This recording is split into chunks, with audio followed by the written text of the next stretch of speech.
All right. I think we're good to go ahead and start here. Hello, everybody. Welcome to the Scream. I am not a professor, but you can call me Nap. And welcome on in. Hope everybody's having a good Sunday evening and hope everybody had a great weekend. I had personally a very just chill, relaxed weekend. Didn't really do much, just some chores. Just some chores around the house, like basic stuff like that. And let's see. Nothing too crazy. And nothing too crazy going on in the museum world, which honestly I think is a good thing. Um, Still didn't catch those, I think last time, yeah, it's been a week. As of today, it's been a week since that Louvre thing happened, the Louvre heist happened, and they haven't caught the guys. So honestly, at this point, those jewels are gone. if I mean, not necessarily that like they're missing or that they're not like if they haven't been taken apart already, they probably have. Like they have probably been taken apart um and broken up and sold. um from what I've read, two have been arrested. Okay, that's good. And hello, Marf, welcome on in, good to see you. I actually haven't heard specifically that two had been arrested.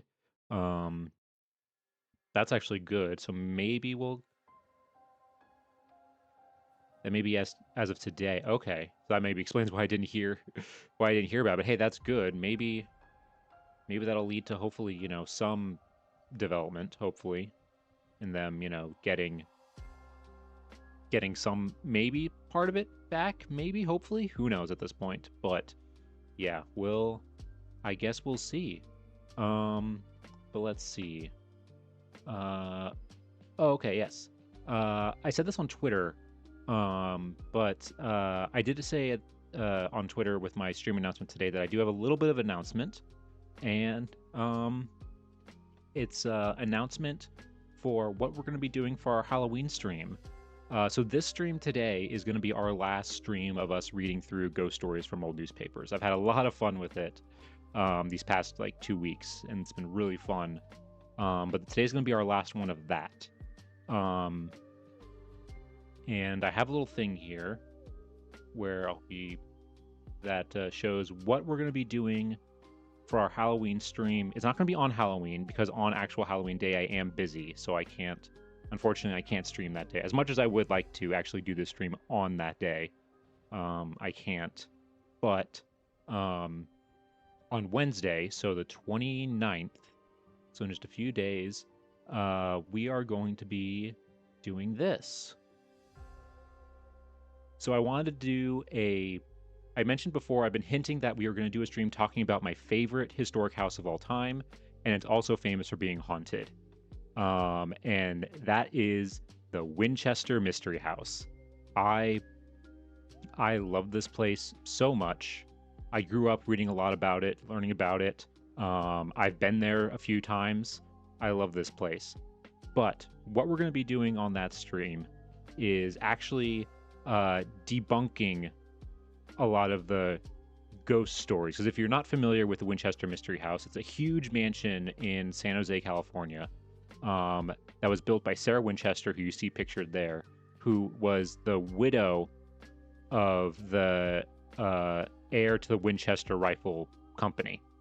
And there's all kinds of like ghost stories associated with her, that she was a spiritualist and that she built this house and all of its weird quirkiness because she was trying to hide from the spirits that had supposedly killed her husband, because her husband died young from tuberculosis.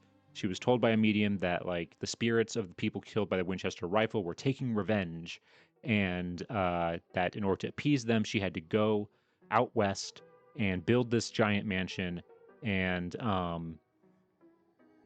basically explain or basically build this house so that it could confuse the spirits, and that they built this house continuously for her until the day she died. It's a really interesting, cool house. But basically, a lot of this legend isn't true. as much as the museum or the house doesn't want you to know this, a lot of it's not true. And part of the reason, uh, my main source of information for this stream, it's going to be a mix. It's going to be a mix of like kind of like a presentation, like lecture, and then also a like a doing research, because we're gonna look at, I have a little presentation prepared where just a short one. It's probably going to be like only like 30 minutes, something like that. Or I'm going to be talking a little bit about what's in the book that I read that talks about this. In the book I'm going to read right now, it's called Captive of the Labyrinth by Mary Jo Ignofo.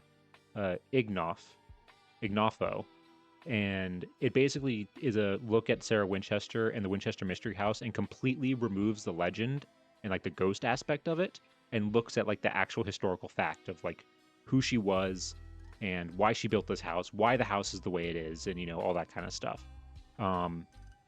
So that's what we're going to be doing on Wednesday, and I'm really excited to talk about this and go through all this information. Oh, and then the other part, sorry, I mentioned that there's going to be a lecture, but then the other part of it is we're going to be looking through historical documents that are publicly available, so old newspapers, photo records, census records, and stuff like that kind of help show how the legend developed, because that's where a majority of the legend actually came from, is actually through like newspapers. And so we're going to look through like some of those newspapers and see if we can find some of these articles that reference these stories associated with her, like ghost stories and stuff like that. So that's going to be Wednesday. So I really hope to see you guys there. That's going to be I think it's going to be a really fun stream. And then speaking of Twitter, one other thing that I did, I've never done this before, but on Twitter, I don't know if any of you are on there, there's like this trend going around of like posting a picture of you and then like 10 games that like represent you, or like your 10 like favorite games. And I decided to do that too. And because I know some people here don't have Twitter, I decided, you know what, I'll share it here as well. So this is the one that I made. Hold on. Let me move this a little bit over. Let me move me.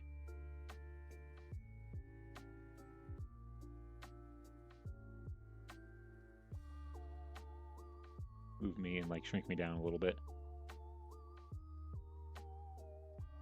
So yeah, so these are the 10 games that I chose that are some of my favorite games of all time. And I say that because I tried to limit it to one game per franchise. Because if I really did like, my 10 favorite games of all time, there'd be 3 Assassin's Creed games on here and 2 Burnout games. But yeah, so just going around this real quick, starting from the top, we have 2 Point Museum. No surprise there. A museum guy loves 2 Point Museum. Who knew? It might be a bit of recency bias, but I haven't put that much time into a game in a long time. Then we got Minecraft next to it. I grew up playing it. I remember playing it in like just before I started high school. I remember the version it was during the beta, and the version I got was right before beds were was right after beds were added. Beds were new. That's how long I've been playing that game. So it's a game I have a lot of fond memories of. All right, and then Portal 2. I really do like puzzle games, and I love the story of Portal. I love the aesthetic. GLaDOS is a great character. Wheatley is a great, fun character. Like, just overall great. Then I had to go with a childhood game, SpongeBob SquarePants Battle for Bikini Bottom. A great collect-a-thon game. A game that I played a lot as a kid, but I didn't play... I never beat it, actually, as a kid. I didn't beat it until I was, like, an adult for the first time. And then below that, we got Stardew Valley, a game that I've been playing a bit more recently, but again, I just love the, farming aspect of it and everything. I love the art design. I love the music, like, just the cozy aspect of it. Like, it's a great just chill, relax, and put up and put down kind of game. Then below that, the very opposite of that is The Last of Us. I know some people don't feel this way. I love games with good stories and narratives. Like that is a big draw for me for a game. I know a lot of people who play games like don't care about story or don't care about any of that kind of stuff. I personally that is a big draw for me, and The Last of Us is one of I think the best examples of that in a game. Amazing writing, amazing storytelling. Um, the atmosphere is great, the music is great, all around just fantastic game. The next to that we got Pokemon Y. That might be a shock to some people because I feel like I've never seen anybody say Pokemon Y is their favorite Pokemon game. I personally love it because it got me back into Pokemon. I played it with a lot of my friends, when I was in high school. It's mostly my favorite because I have a lot of good memories of it. And also, I didn't play Pokemon games when I was like a kid. I only watched the TV show. I only watched the anime as a kid. I didn't know the video games existed until I was older. Which is, I know, shocking to some people, but Y was one of the ones that I played. Also, it has Mega Evolutions, and Mega Evolutions are awesome, and it sucks that they got rid of them after after this game. The next to that, we got Assassin's Creed 2. Assassin's Creed 2, because that was hard. Because I love multiple different Assassin's Creed games for like different reasons. And like I said, if I didn't limit it to one game per franchise, I would have had like probably 3 Assassin's Creed games on here because I love that franchise.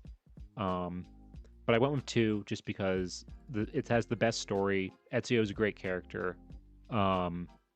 If it wasn't 2, it was either going to be 3 or 4, and that's because for 3, I love the time period. I love early American history. That's like my favorite time period, and I love the setting. So I love the setting, and I love the like wilderness areas and stuff like that. And I love the combat. The combat in 3 is really good and really smooth. And then my next one would probably be 4, because the pirate stuff is just so fun. It's very different from like most Assassin's Creed games, but God, the pirate gameplay is so fun. Ezio is a good choice. Yeah, Ezio is definitely my favorite. I think he's pretty much everybody's favorites out of like all the assassins. Then next to that, this one was a shock to some people I saw on Twitter. Burnout 3 Takedown. I love the Burnout franchise. This was a franchise I played a lot growing up, simply because when I was a kid, I I just loved crashing and destroying stuff. I just thought that was so fun, and the Burnout series did that the best out of any racing game. Because most racing games, especially the more like kind of serious ones like Forza and stuff, when you crash, it's like your car is just like a brick, and like it stops, and like that's it. Whereas the Burnout franchise had amazing physics and amazing just like crumple zones and like destruction, like the physics of it and everything like that, and how your car would break down. Because it was a toss up between putting Burnout 3 and Burnout Paradise on here. Because I love both those games; they're both great. But I went with Burnout 3 simply because Burnout 3 has crash mode, and Burnout Paradise doesn't. And crash mode was the thing I played the most out of that game. I don't even think I've ever like done like the racing aspect of Burnout 3. I've only done crash mode and road rage with friends, and like that's it. Um, and then above that, another childhood game, Lego Star Wars 2. Simply just I love the Lego games. I played a couple of those growing up. I had a lot of fun with them. I love the collectathon aspect of them. And Lego Star Wars 2 was the one I definitely played the most. Played it with a lot of friends growing up and everything. So a lot of these choices, honestly, like are games that I have like like they're nostalgia. The games that I have fond memories of, and games that I do like actually like, I do enjoy them like from a game aspect, but also like I have a lot of great memories. Honorable mention, I didn't put it on here, but it was very close between that and Lego Star Wars 2 was Far Cry 3. Far Cry 3 is a great and really fun game. I love Voss as a villain. He's one of the best villains like in a video game, I think, ever. The whole exploring the island aspect is great. The hunting aspect, the taking down bases is a lot of fun. The only thing that holds it back for me putting it on this list was the second half of the game after Voss is taken out. and he's just gone. And then you go to that other island is so much. It brings the game down so much compared to the rest of it, personally. Um, but yeah, so those are my choices. These are 10 games to get to know me. Um, I think it's a pretty good. I think it sets up my personality pretty well. I noticed too that like all these like titles and like covers are very colorful compared to like some people's I saw. Like some people they had like a lot of colorful ones, but then some were like all like kind of like like Dark Soulsy kind of like all those types of games. And mine was like stood out. I feel like it's like very colorful. But yeah, so yeah, so that's that. I think I've stalled long enough. Let's go ahead now and let's get into some scary stories, some scary ghost stories. This will be, like I said, this will be our last one of these. So we'll see how good it goes. All right. So let's go ahead and go into our classroom real quick.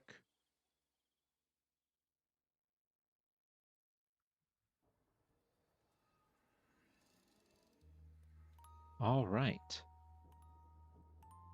So yes, so with each one of these, like I said, if you haven't been here before, I choose a specific, like just a random state. The previous ones we've done so far are Vermont, we did Maryland, we did Wisconsin last time on Wednesday, and I decided to go somewhere more in the Rockies this time, and I picked Colorado as just kind of like a random one. Um, I'm noticing that like as we keep doing this, that a lot of these stories were that we're reading were printed like they were sent through probably like the Associated Press and just like spread throughout. Um, and so they're coming up like if I search a state, like the same thing that I've been searching, the same parameters like up here that I have for like every single one. Um, they all or we're getting some of the same stories, like some of the same stories that were just printed like in all these different newspapers all around the country. So it's been harder actually to find some stories, as we keep doing this. But like I said, this is the last one, so this is the best or the last we have to worry about that. The selection we have today, it's mostly shorter stories. I wasn't able to find as many like like really really long ones compared to um compared to other ones. um so it's going to be kind of more like shorter ones, but ones that are like kind of more um I think more kind of like not so many of like the fictional stories. So let's go ahead and let's maybe start with one of these like kind of shorter ones real quick. So let's go ahead and start this one. Start with this one. This is Ghost Haunts Humble Home, annoys family and mystifies policemen by mysterious rapping and outlandish noises. Ooh, this is from the Meeker Herald, January 1st, 1910. So starting off the new year great. New decade. And where does it say where Meeker is? Meeker, Colorado. Okay. I guess that makes sense. It would be called the Meeker Herald, and it's from Meeker, Colorado. All right. But this story apparently comes from Chicago. That's something else I've noticed with this like grouping that I have today. Very few of them are like actually from Colorado. And it could be that like, it's 1910. During this time, Colorado had not been established as a state for that long. So it might not have gotten to that point yet where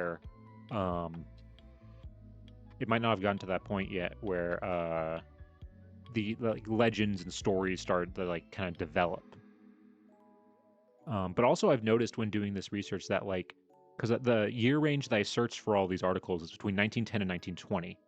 And I noticed before I started doing these streams, these ghost reading streams, when I was kind of testing, like, where, like, when would be a good time to, like, search for these stories. After 1920, it gets a lot harder to find actual ghost stories because movies start to become a thing. And most of the articles after 1920 are like majority like films. And it's a lot harder to find like actual like ghost story, like actual ghost stories like this, compared to later. But with all that though, let's go ahead and let's start reading this one. Let's figure out how this ghost is annoying this family. It's like, it's not even that they're scared, they're just they're annoyed. There is a ghost in town. He has put part of Chicago's police force to flight, and he has gone on with his rappings and his tappings while two sleuths and the copper on the beat stood around as an investigating committee.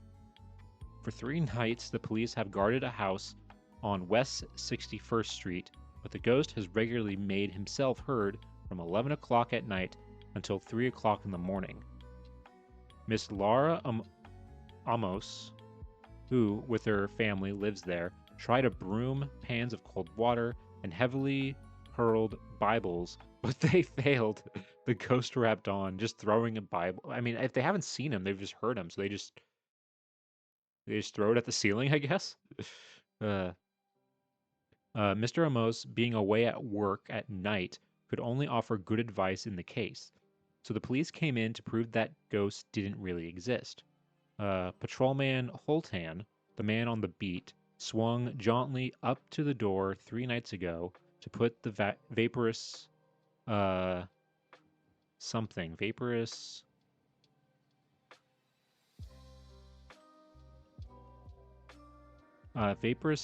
from the other world to flight. He failed. He found 3 kittens in the backyard, and he put them in the shed for safekeeping. But the ghost began a most unholy racket. 2 more of the bravest men on the force, Detective Donaghy and McWayne, were summoned by the puzzled copper. All 3 reached the house and stood guard. At 11 o'clock, the ghost started to rattle dishpans, pound on all the windows at once, shake the curtains of several rooms at the same time, and make noises that made the copper drop his club. Detective Donaghy gave up the fight and reported to his captain that he believed in ghosts.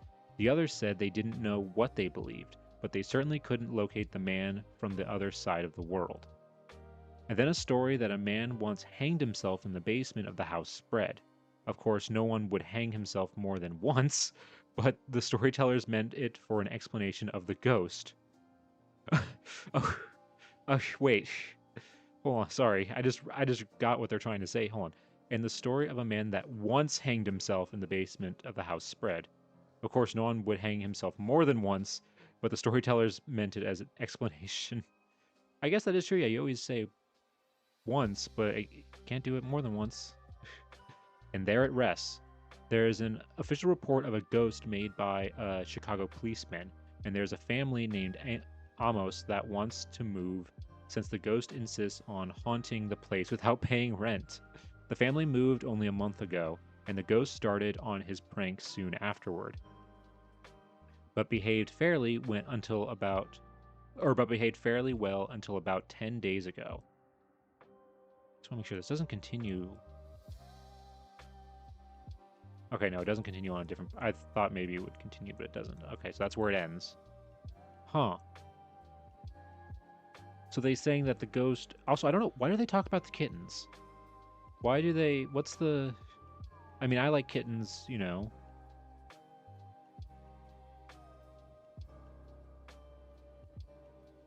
I like kittens as much as the next guy, but I don't know why... How is that relevant? He failed. He found 3 kittens in the backyard, and he put them in the shed for safekeeping. But the ghost began a most unholy racket. So I think maybe while he was putting the kittens away, this happened, I guess? First started making noise. Yeah, all 3 searched the house and stood guard. rattle dishpans, pound on all the windows at once, shake the curtains of several rooms at the same time, and make noises that made the copper drop his club. I don't. I'm not. That one's a little. It feels very poltergeisty. Hey, pirate, good to see you. Welcome on in. Good evening to you. Yeah,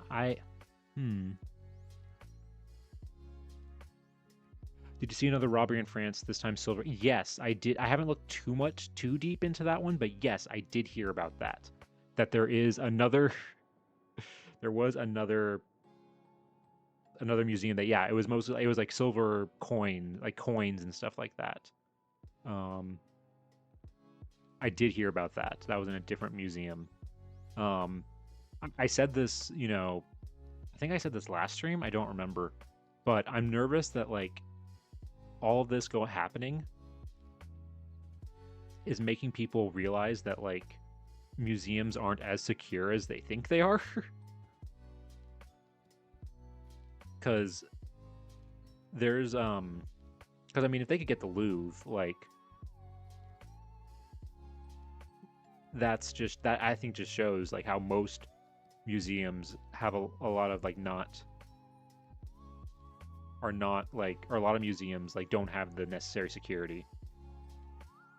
Yeah, opportunistic thieves. Yeah, it's gonna cause copycats. Yeah, exactly. It's gonna cause a lot of copycats. It makes me wonder that like when the Smithsonian opens back up, if there's gonna be more security around like the Hope Diamond, and like that whole like section of the Natural History Museum there, because the Hope Diamond actually has a security guard like there. I've been to that exhibit, and it's like there's no windows, so that one would be a lot harder to steal because it's in like a center. It's not near like a window or like an exterior wall. It's in like the center, like in a more kind of like center part of the gallery on the second floor. So you'd have to go through so much of the museum to get to it. And plus they have a actual security guard there and cameras and like,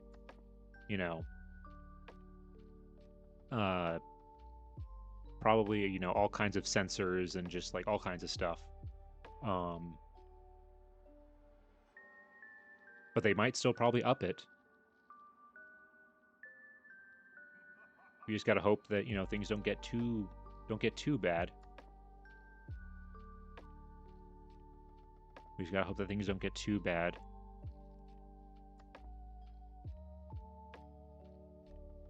But anyway, back to this story. I think we kind of finished this one, but yeah, it was. So this one was an actual ghost, like an actual story of ghosts, not a fictional story, supposedly.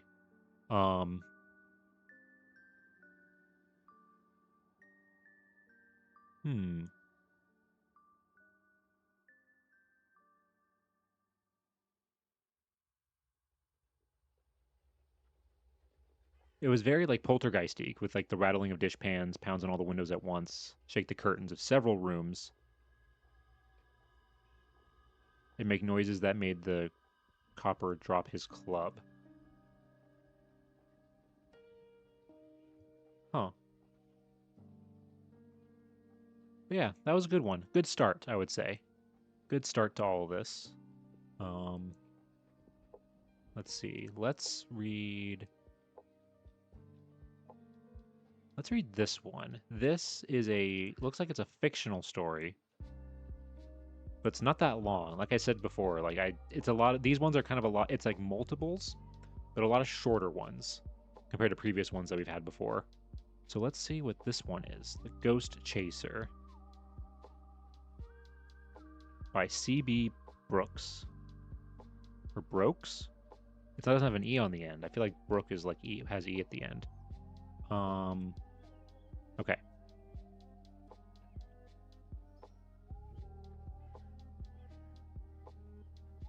Alright, and they say, hear the voice lowered to a tragic whisper.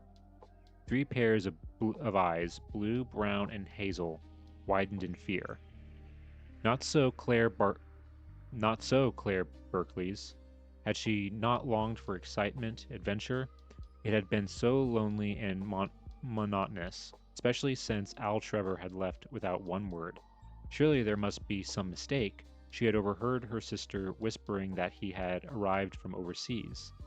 And they say, whispered Amy Trevor, that late in the evening it is seen in the upper back room. The light it carries illuminates its long white form. I'd go in if Tom would go too. It might be great fun. The girl's eyes flashed their excitement. Tom go with you? Sneered Claire Berkeley. Why, I'd like nothing better than to go with our own girls, as if we depended on men for everything we undertake. And the pretty chin tilted in the air. The timid ones, inspired by Claire's brave assertion, promised to accompany the two girls on condition that they be allowed to follow in the rear. It was decided to investigate one evening, and the following night to enter the haunted house. Thus, one dark evening found 5 weird, creeping forms silently tracing their way along the deserted road. Amy and Claire braved the way ahead, and the 3 timid ones followed quakingly. I saw a speck of light, trembled Sadie Denforth. Oh dear, I don't dare go on. I wish Brother Bob were here, quaked Betty Sears. How many people are here? There's so many people so far. Suddenly, Amy slacked her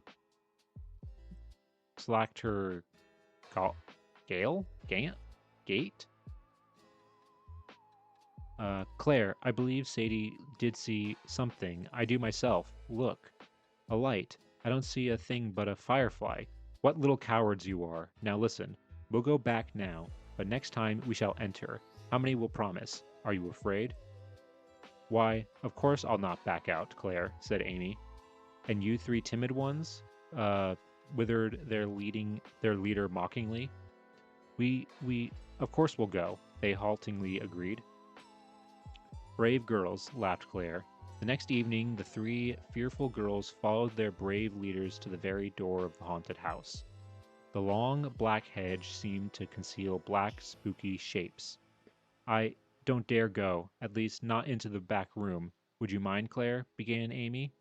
No, I wouldn't mind going in alone. I'm bound to chase that ghost. I'm not afraid, boasted the girl. Okay, I'm gonna pause right here. Prediction time. We've read a lot of these stories so far.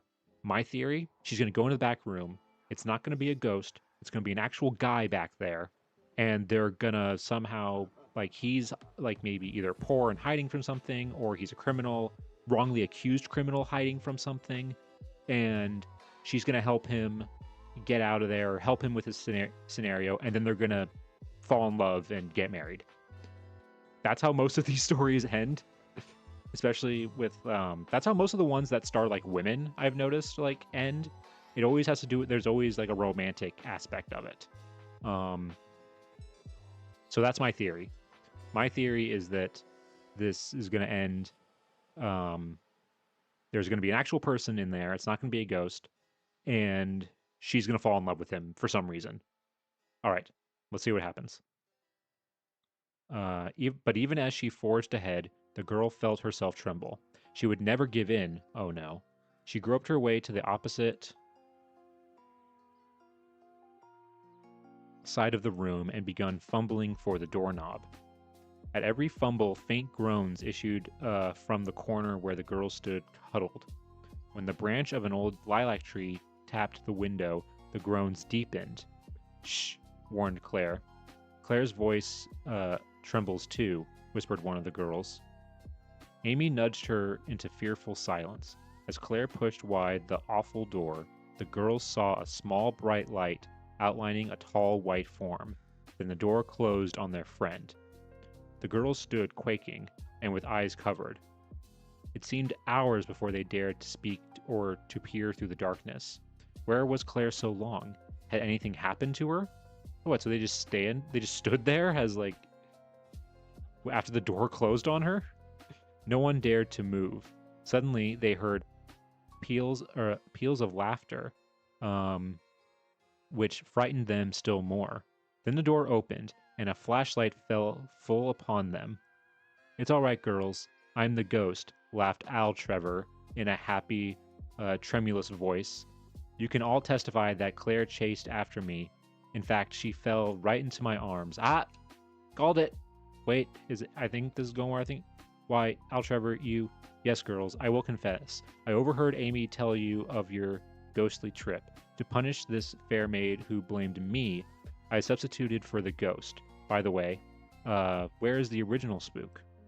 Vanished, Al. It must have been my ghost of unhappiness, unblushingly admitted Claire.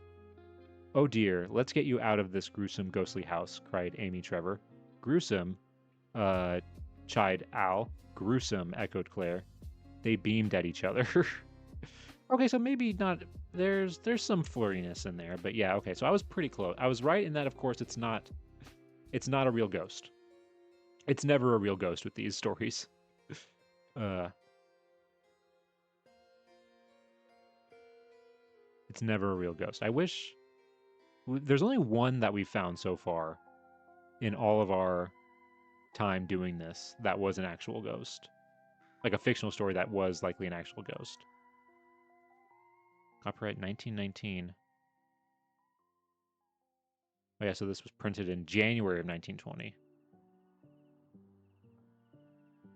Okay, so I mean, this one wasn't. It was a little. I was very confused at the beginning here, because like, it starts like in the middle of like the story, or like in the middle of the conversation, and that made it like a little bit hard to follow in the beginning. So it was all right. I mean, I'd give it like a 5 out of 10.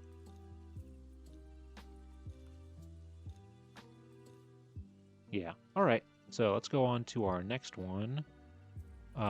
Let's see. Let's try this one. Previous parts were probably in previous papers. That might be, yes, there are some.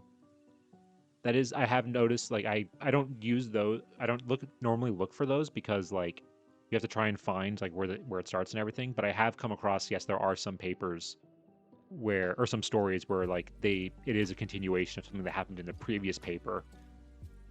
But it's a nightmare trying to go back and, like, try and find where all of those parts are in this, like, searching them this way. So I try to avoid those stories.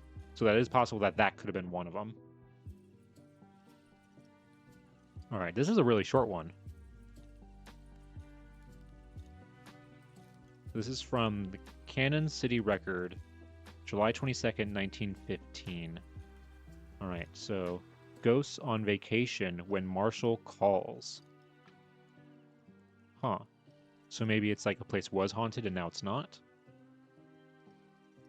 All right, let's see what we got here.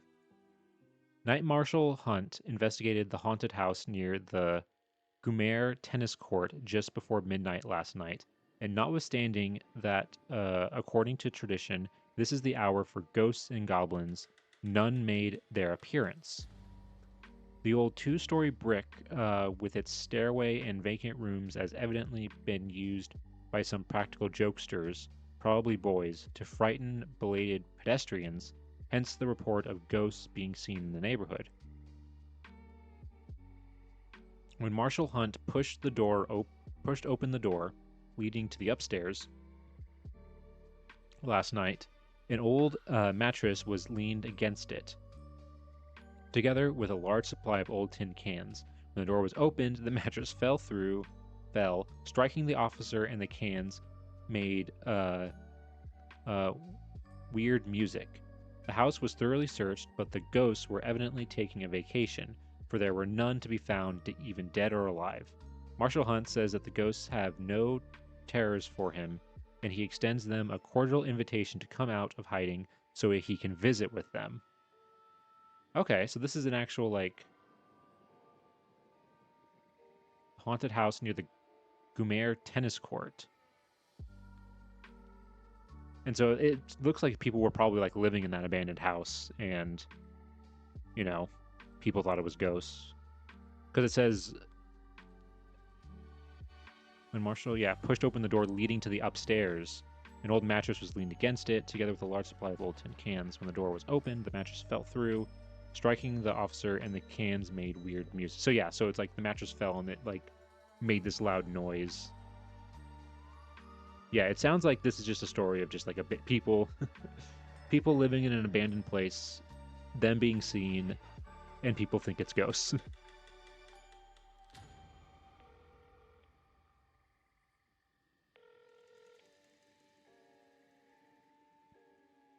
Okay. So yeah, just a quick little short one. Nothing really crazy with that one.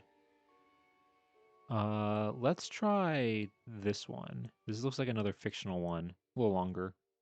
Chain dragging ghost. Ooh, like what's his face from Christmas Carol? Marley? This is just a story about Marley. um, so this is from the Kyoto News, November 14th, 1913. And then this is the story, The Chain Dragging Ghost by E.H. Emmons. It was in the winter of 1910 that Rink and myself first took up ghostology, or more properly speaking, it was Rink who took it up and I who was taken in, whether willingly or not. I've never heard ghostology is the term. They normally do like some sort of like, oh, it's like psychic, some psychic name or psychic reading, something along those lines. The lady with whom we were rooming at the time was interested to an extent in various forms of charity, and on her visits to the swamps, that part of the city where, for the past 20 years, the down and outers, the good for nothings, the bums, and the few poor but honest folk had congregated. She had become acquainted with an old lady who resided in a great old log cabin near the river and on the very outskirts of town. In time, she learned the woman's story, which was simply the house possessed a ghost. They're talking about this cabin, and I'm immediately picturing in my head, for anybody who's been to specifically Disneyland, on the Pirates of the Caribbean ride, where you start and they have you start in like kind of like the swamp, and there's like a old cabin, on the left side. That's what I'm picturing in my head. I'm picturing Pirates of the Caribbean, the ride from Disneyland, when they describe this cabin in the swamp. The cabin, which was built when the city proper was wild prairie, had stood on its site for 55 years, so was well qualified for a spirit resort, having run down and decayed considerably. The old lady's husband had died 3 years before, but it was not until a year later that he assumed the prodigal role and began visiting his former home. This was the story our landlady told us, and through her, Rink managed to secure an invitation to visit the place merely to satisfy fool curiosity. Of course, I was dragged into the affair, and we went in the afternoon in order to examine the surroundings in daylight, and we Sherlocked all over the house and yard until dark. At the back, dense timber grew up almost to the doorstep, and while I noticed that Rink was rooting into things with more care than he had before shown. He examined the ground and the walls thoroughly, and a smile overspread his face. "I'll bet we land something tonight," he remarked.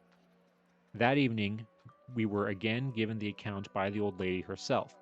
When her husband had succeeded in passing away, a grandson, Jimmy somebody, what a great storytelling there, Jimmy somebody, had come to live with the old woman. Shortly after Jimmy arrived, his spiritual grandpa supposedly had developed the uncomfortable habit of dragging a chain around the house at various hours of the night, and it jarred the survivor's nerve. About 9 o'clock, we were shown to our room in the north end of the house, at which point seemed the chief place of attack. We fixed ourselves comfortably, Rink extinguished the light, and we sat down on the edge of the bed. We had been waiting about 2 hours, I think, when Rink arose and stepped to the window. The moon was just rising and made everything look more or less ghostly. The sky was cloudless. Not much of a night for ghosting, remarked my friend, as he came back and reseated himself. Well, I replied, if you're getting tired, don't let me keep you up. I don't care much for ghosts anyway. I would rather... I stopped abruptly and experienced the pleasant sensation of my heart and hair raising at the same time, as a faint scratching sound came from somewhere, accompanied by the clank, clank of a chain. The sound came nearer and nearer. It seemed in the very room with us. Then for a moment it stopped, and the voice of the old lady in the adjoining room asked if we heard it. Yes, we heard it all right, and I was frantically going through my clothes to find a match when the clanking began once more. There was a desperate scratching, and it seemed to have passed up the wall, and we heard it on the roof. At that instant, Rink leaped to the window. I'm assuming window? Yeah. Drew up the sash and leaned far out. I got it, he yelled and turned to me, who was trying vainly to swallow my heart back into place. Here, take my electric flashlight and run out and see what it is. I've had other jobs I liked a good deal better than hunting ghosts, and when outside our door I bumped into Jimmy, who had heard the commotion and was getting into his clothes. I was so relieved I wanted to shake hands with the youngster. Hastily we made our way to the yard, where I trained the light on the roof above where Rink was holding the chain. Truly, something was huddled there by the big chimney, but I could not see what it was. It is doubtful whether at the time I should have recognized my own brother, but while trying to obtain a clear look, the boy suddenly let out such a yell I nearly fainted. Why, it's Rastus? He cried delightedly, and I was relieved that it hadn't been a cold hand clutching at his throat, which caused the cry, as I had suspected. Who the deuce is Rastus? I asked, but before I could reply, Rink, who had been pulling steadily at the chain, gave an extra yank, and down came a large fat raccoon. Is that... Jimmy seized the chain joyfully and led the animal into the house while I followed sheepishly. Grandma had Rastus 4 or 5 years, he explained, but he broke his chain one time and ran into the woods. And when the cold weather came, Rastus had returned to the cabin, and finding his old box removed, he nightly climbed the rough sides of the house and found a warm bed in a corner by the chimney. Okay, again, so yeah, it's not another example of it not being a ghost. This time, raccoon is a new one.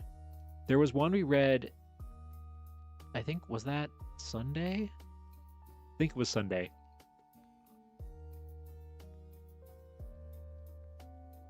Yeah, it was Sunday, where the whole, build-up was, something was, this food and this candy was disappearing, and they had no idea what it was. It was, we had no, what was it? What could it be? What could it be? And then, literally, the last sentence of the story is just oh, it was a giant rat. It was just a rat. And it was so unsatisfying. It was I think it was in terms of story, it was one of my least favorite ones that we read, because the ending, it was just so rushed and so unsatisfying. This at least builds it up a little bit, but also the fact that the raccoon's name is Rastus is really funny, and I love that. I love Rastus. And he still it's not as sad, though, that he still has the chain attached to him. But it explains the noise.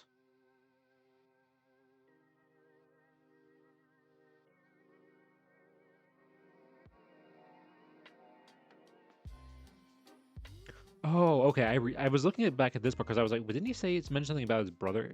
I misread the thing. It says it is doubtful whether at that time I should have recognized my own brother. But he's saying that if my brother was up there, or my brother, we were trying to look if I was looking at my brother, I wouldn't have recognized him. That's what this was saying. Okay, I get it now. That confused me after the first read through. I thought it was like, what? Your brother's here? Like you didn't even mention you had a brother, but now I get it. Okay, I think this one's kind of my favorite so far. Might be a little bit because of the rat or by the raccoon. You know, I love a good animal, like a fun animal in a story. And a raccoon named Rastus is great.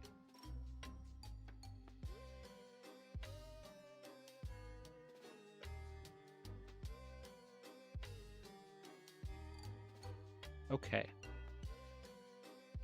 Let's go on to another one. Let's read. This will probably be like a shorter one.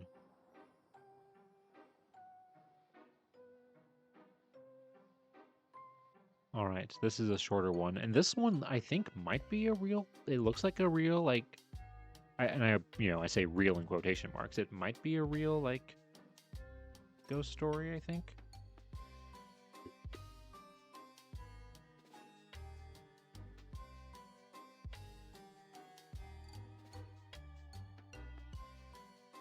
Okay. Orders out militia to quell Far's nightmare.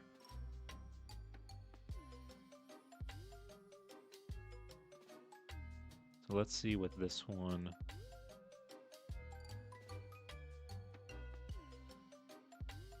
Let's see what this one is. Assault of Walsenburg Jail by ghosts of strikers. Here's they will liberate prisoners held on charges connected with late trouble. A rich joke exploded. I'm not sure where this is going. Hey, Wayward Bard, good to see you. Welcome on in. Yeah, I don't know where this one's going. Is it actual ghosts, or is it like, are they actually talking about like old strikers? I don't know.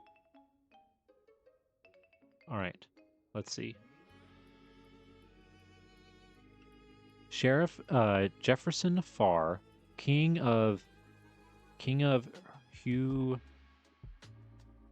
Huerfano County, has had another nightmare, and it cost the state about $250 to scare off the ghosts.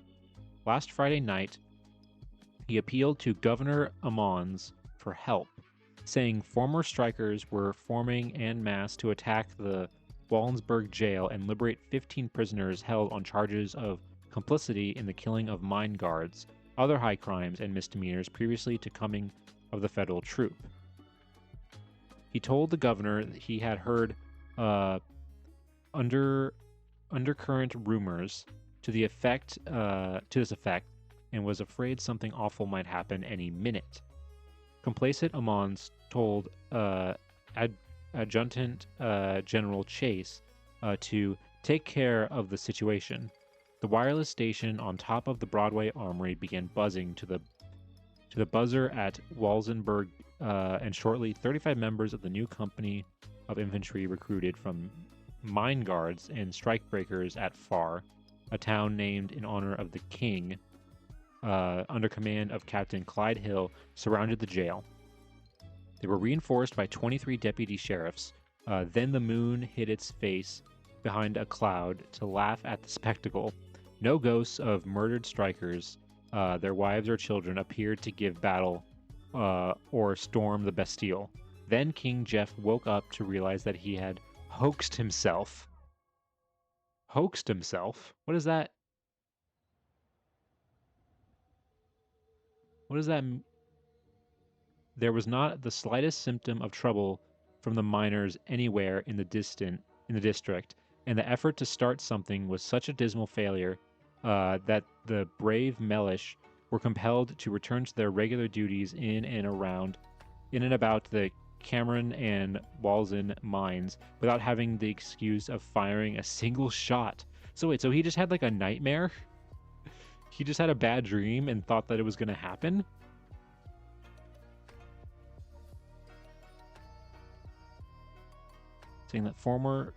Saying former strikers were yeah. So I mean, I think they're confirmed, like they're they're saying ghosts in this case, in this context, is like referring to uh what's it called? Like a they're just using it as like a metaphor for like former, or the fact that that nothing happened or nothing showed up. I don't think they mean like, they don't mean literal ghosts in this sense. Cuz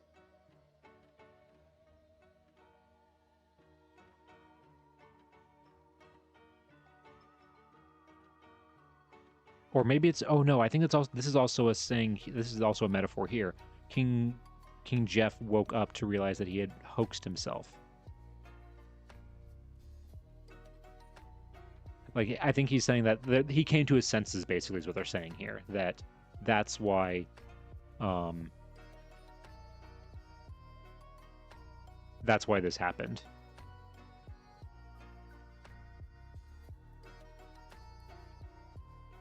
So it wasn't actual ghosts in this case. And yeah, and that there was not the slightest symptom of trouble. Yeah, and the effort to start something. So they're making it kind of seem like that he was trying to, like, cause trouble, and so trying to rile up something so that way the former strikers will do something, but it didn't work. And they're basically,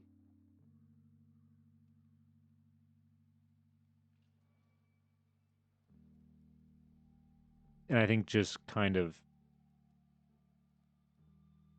yeah, they're just calling it ghosts. Basically, they're calling it ghosts to, like, it seems like just to, like, basically make fun of him.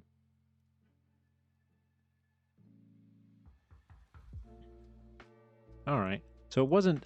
Yeah. So this is more of just like a metaphor. This isn't like an actual like ghost story. This is just a metaphor. Okay. Let's see. So. Okay, I'm looking at my thing here. We do have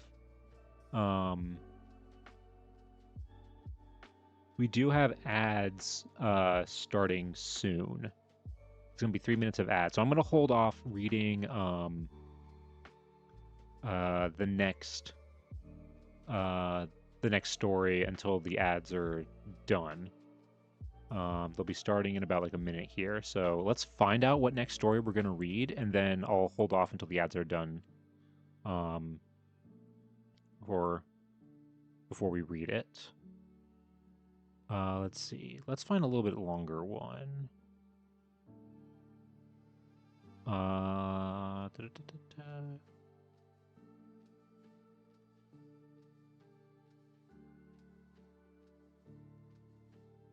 Okay, this one looks kind of longer.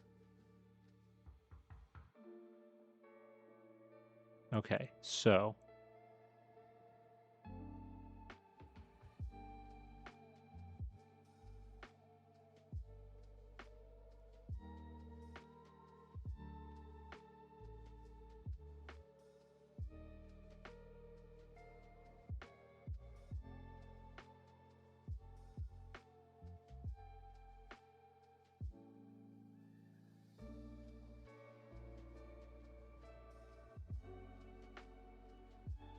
all right, so yeah, so let's go ahead. Ads should be starting about now. So we'll take like a little bit of like a 3-minute break. I'll still be around here. We'll just kind of chill for the next few minutes until the ads are done. And hey, if you don't want to deal with ads, you can always subscribe to the channel. That way you don't have to deal with ads anymore, and you get access to cool emotes in the chat. I got to get used to. I'm still not used to, like, even though it's been a few months, it still feels weird that I like have subscriptions, like that people can actually subscribe to this channel. It still feels weird, but that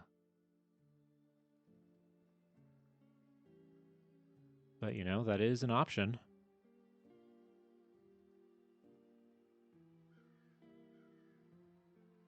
I'm thinking about like maybe building, because we don't have a ton right now. I'm thinking about working on getting some more emotes ready. It's your charismatic personality. Thank you, Pirate. I definitely... Oof. I definitely don't see myself as charismatic at all.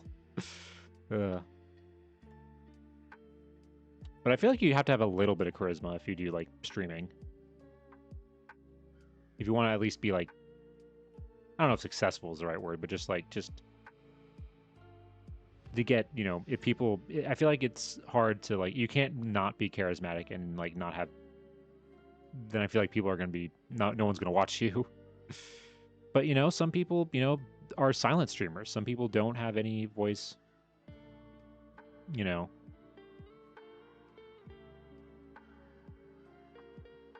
Takes a lot of courage. I mean, yeah, it does, but I feel like that it's so much easier doing that because I'm not to, you know, break the illusion, but like I'm just sitting in my room looking at words on a screen.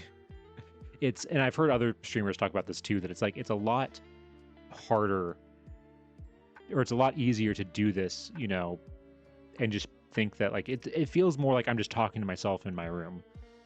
But if I was like, you know, in like an actual like room and there were like a couple people like actually sitting and watching me do this, I would be terrified. I don't think I could do it. Like I don't think I could do like it'd be like, you know, like it'd be the equivalent of like, you know, like presenting at like a conference or like presenting, you know, and like I hate public speaking in that sense. And I just don't know if if I could do something like that, like IRL. I mean, that's also why, you know, why I decided to do it this way with like, you know, the little PNG thing and not have like a face cam. Like the idea of people like if I had a camera showing me right now, I would not be doing this. If I had to like, you know, like have a camera, like I mean obviously I don't have to, but like if I had to have a camera going right now, I wouldn't be doing this. Cuz I would not, it would just be that's too much pressure for me. Compared to, you know, having a little guy, you know, like kind of represent me. Using the face of his famous English philosopher and writer instead, you know, instead of my actual face.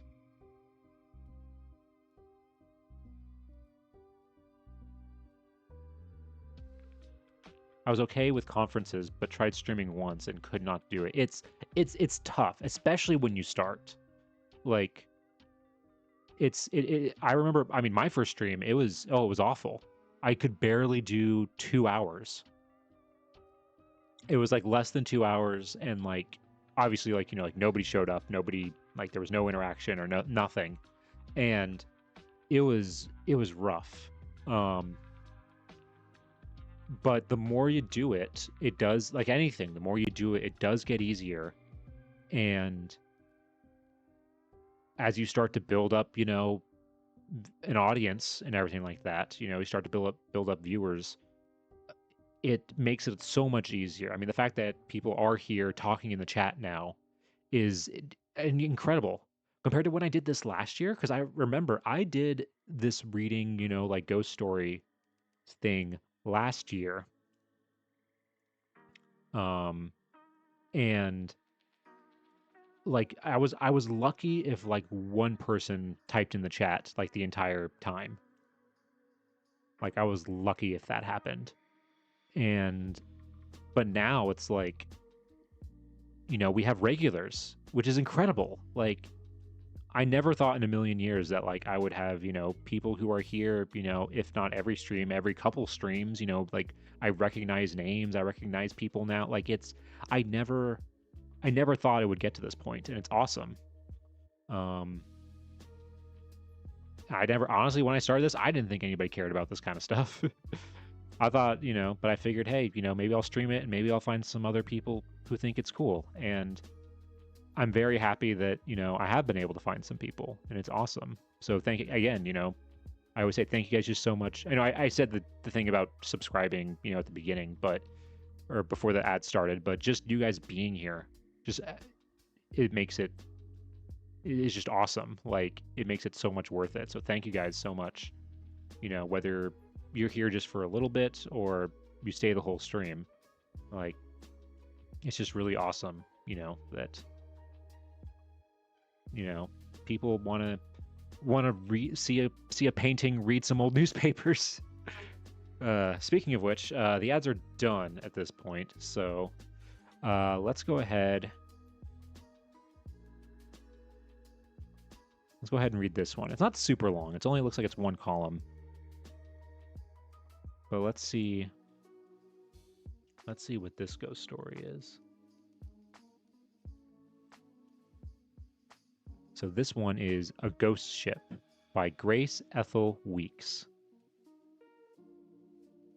This is from July 1910. Cannon City Record, which I'm assuming Cannon City isn't. Yep. Cannon City, Colorado. So let's see. Oh, I love how this starts. In 1850, like, it's... They're doing the, like... What is it? What game is it? Is it Contra? It might be Contra. That's, like, the start. Like, it starts saying, like, 20XX or something like that. Like, in the year 20XX. That's what they're basically doing here. They're like, 1850 something, around 1850s, in the 1850s. The American ship Seminole, making a trip around the world, turned the Cape of Good Hope and pointed northwestward on the Atlantic Ocean. It didn't look like Atlantic for a second because of, like, how the, like, print looked. The Seminole had left New York 4 years before, trading along the South American coast, Japan, and other countries without hearing much, if any, news from her sailing port. She was a slow-going brigantine, and from whose bottom the barnacles had not been scraped since a month before her departures on her long voyage. One summer evening, she was lying becalmed off the west coast of Africa.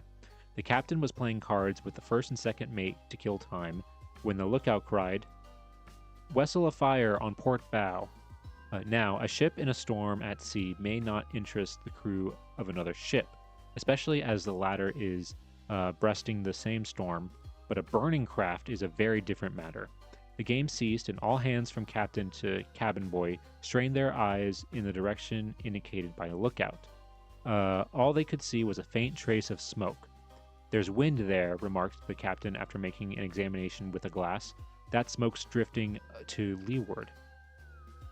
"It'll help burn her," said the second mate, but it's an full wind, or it's an ill wind that blows nobody any good. We'll get it after a while." Presently, a dark speck marking the hull appeared, but there was no flame, nor could any sails be distinguished. The vessel seemed to be coming toward the Seminole in a southerly direction, with the smoke, instead of moving with her, was drifting at her wake. "That beats anything I ever seen," remarked one of the crew. "I's been a sailor 20 years, and I never see a burnin' ship movin' without sails and the smoke blowin' behind her without any wind." "What knocks me out," said another, "is there bein' no flame. They've got the hatches battened down to keep the fire below decks," said the third. "Nothing but smoke can get out." The ship, moving without sails, came steadily on till to the crew of the Seminole she appeared larger, but was growing faint in the diminishing twilight. As she drew near, she was pointed directly toward them. A terror spread through not only the Seminole's crew, but the officers. Here was a burning ship coming to run them down. "Great guns!" cried the captain. "Am I dreamin'?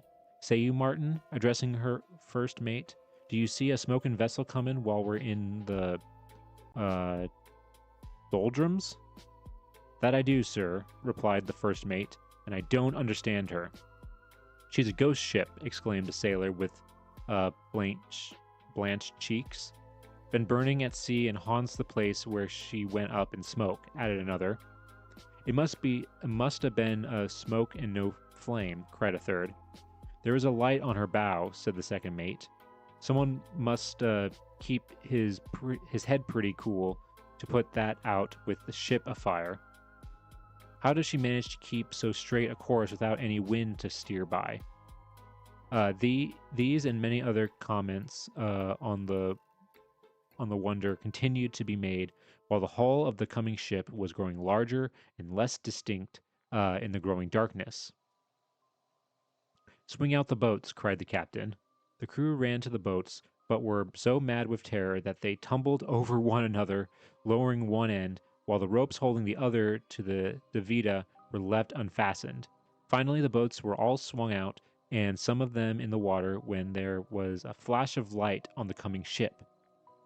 Every man stood stock still, thinking that the magazine or some other combination had exploded, and that when the sound had time to cross the distance between them and the doomed ship, they would hear a roar, followed by the shrieks of those who had been blown skyward. Stand by to save life, cried the captain. But the seconds passed, and there was no sound either of an explosion or the shrieking people. By this time, both officers and crew of the Seminole were so bewildered that they magnified their appearance on or about what they believed to be a ghost ship. The one cause of terror was allied. The smoking hulk's prow was turned so that if she kept her course, she would not run them down. Indeed, by the time she came latitudinally on the same plane with them, and they saw her broadside, she was several hundred yards to the starboard of them. Something like wheels was propelling her. Then suddenly, through an opening in her side, which looked like the mouth of hell, opened a swarthy figure, stripped to the waist, appeared in the glare, shoveling in fuel. The devil! Exclaimed the men on the Seminole, crossing themselves while others dropped to their knees. Several weeks later, when the Seminole reached her home port and her crew told the marvelous tale of the ghost ship, they were laughed at. Since you sailed, they were informed, steam had been applied to ocean craft. There, okay. As soon as it like okay, that's actually again okay. I was wondering when we started. I was wondering, okay, how is the ghost ship going to be explained? When I got to about the part where this part right here where it was talking about like how it was like broadside, and how like it was able to go around them. My immediate thought was like, is it just like a coal powered, like a steamship? Like, is it like, is that what it is? Is that all it is? Because that would explain the smoke behind it. And yeah, that's that's all it was. And again, it solves it very quickly at the bottom right here, literally the last second. And it makes sense that they were gone for 4 years and they had very little contact with, with other, ports, especially in like, America or stuff where they were making these things. It kind of does make sense that if they saw saw a ship like that, they'd be like, what is that? That's actually really funny. I like that. This is a good one because how they were describing it at first up here with like the how they were describing it here, like with the smoke behind it and everything, like it actually was like I was kind of creeped out. Like it was kind of creepy. And then it just but then again, of course, in classic ghost story style, it wasn't actually a ghost. It was just a steamboat.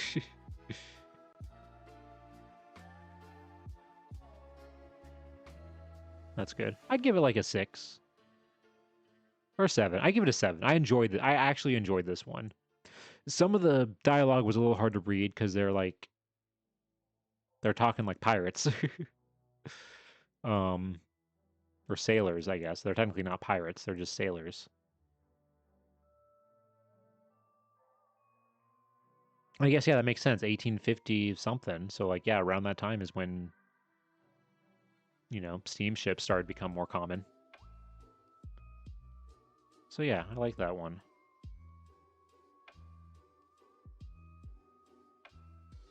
All right. Let's pick another one, shall we?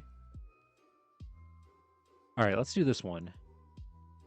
This is a short one, but it's interesting. I picked this one because it specifically says Ghost Mystery is finally solved.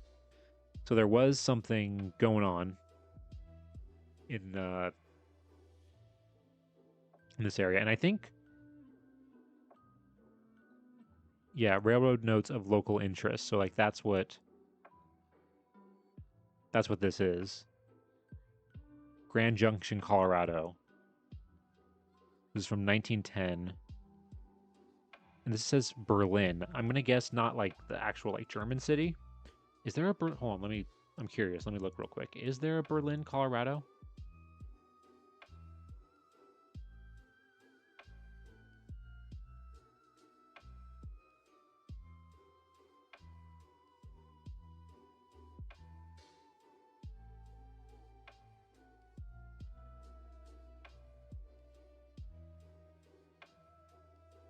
No, it doesn't look like there is. At least on that I can see. I just keep getting flights. I'm just getting flights from Berlin to Colorado.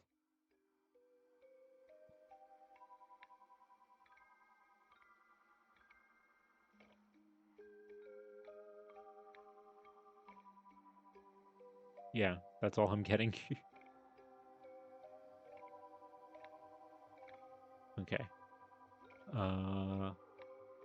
So maybe it is actually Berlin. I guess okay, let's actually read it and like see. So all right. October 4th. A ghost story comes from Stettin. Oh, it's actually not it's not even Berlin. It's Stettin. Hold on, is there a Stettin, Colorado?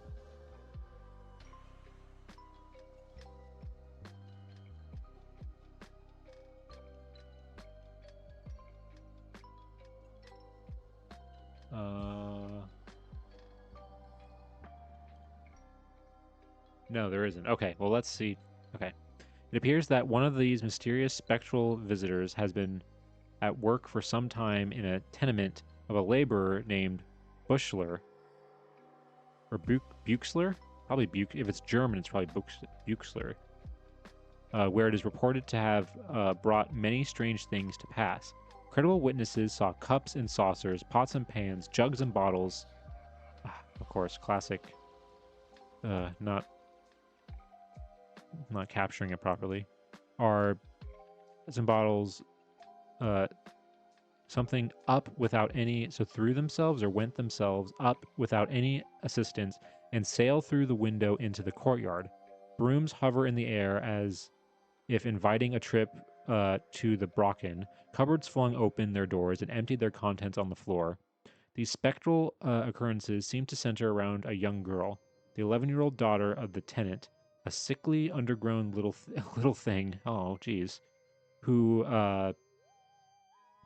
was credited by the neighbors with wonderful magnetic gifts. The other day, however, the ghost story was called to the attention of the police. It appears that about every time the uncanny visitor made its appearance, certain sums of money would disappear from the cash box around her neck. Wait.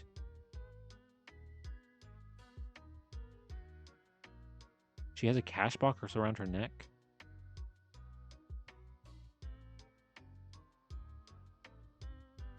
And when the mysterious hobgoblin was unable to find the key, it showed its rage by wanton destruction. No tale was too wild to be believed in Stettin.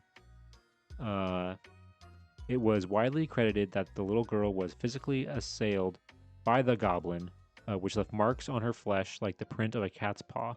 When the police took the matter in hand, however, one officer called upon Frau Buchler to produce the ghost or to give some signs of its existence. She refused, however, saying that it was impossible as she had done something to annoy the, the disturbing spirit.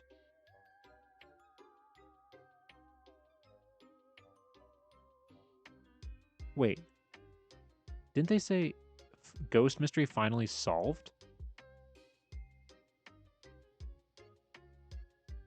It appears that one of the mystery good old witnesses saw. Okay, yeah, we saw all the stuff. 11-year-old girl. Ghost story was called to the attention of the police. It appears that every time the uncanny visitor made an appearance, certain sums of money would disappear from the cash box around her neck. It shoved its rage by wanton description. No tale was too wild to be believed in Stenton. So like the little girl was physically left marks on her. Are they saying? I mean, are they saying that it's solved because they know it's a ghost? I'm confused.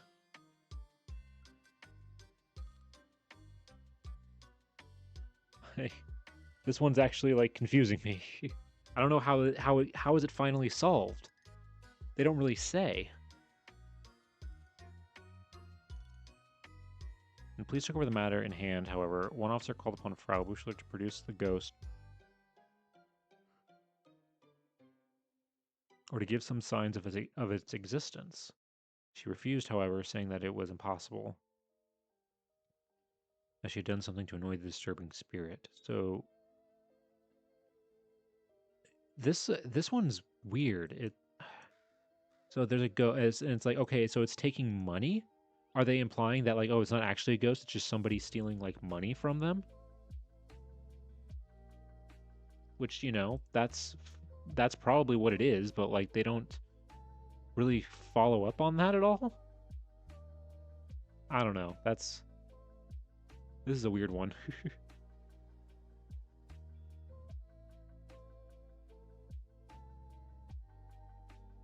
Also, we need to bring back Hobgoblin. We don't use Hobgoblin anymore. I think we need to bring it back. That's a fun way to describe a ghostly spirit, a specter, as they call it, because I think it's been like, because Hobgoblin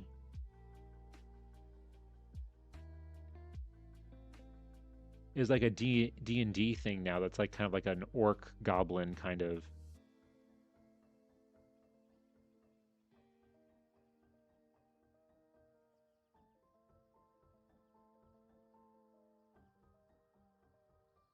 They're like kind of like an orc kind of. But apparently originally hobgoblins were a type of like spirit, a household spirit, once considered helpful, but has been considered mischievous. Yeah, they're like mysterious, mischievous, you know.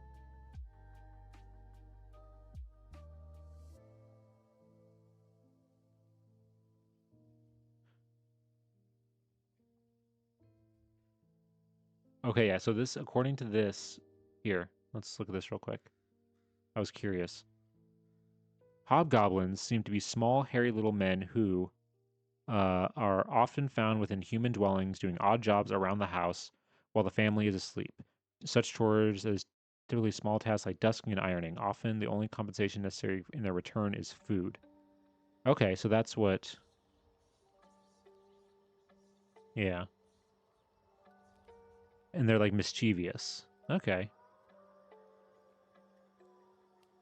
Oh, Dobby is another term for a hobgoblin in Lancashire and Yorkshire. Especially one that is a relentless prankster.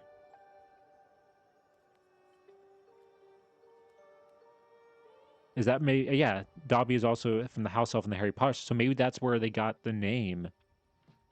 That's where they got the name from Dobby, for Dobby, the house elf, because he does in the books and movies, like he does do like mischievous things and like pranks and stuff to like try and, you know, stop Harry from doing stuff. So, huh. Interesting. Learning a little bit of folklore here. All right, let's move on then to next story then. Ghost of dead man returns after money left in trunk.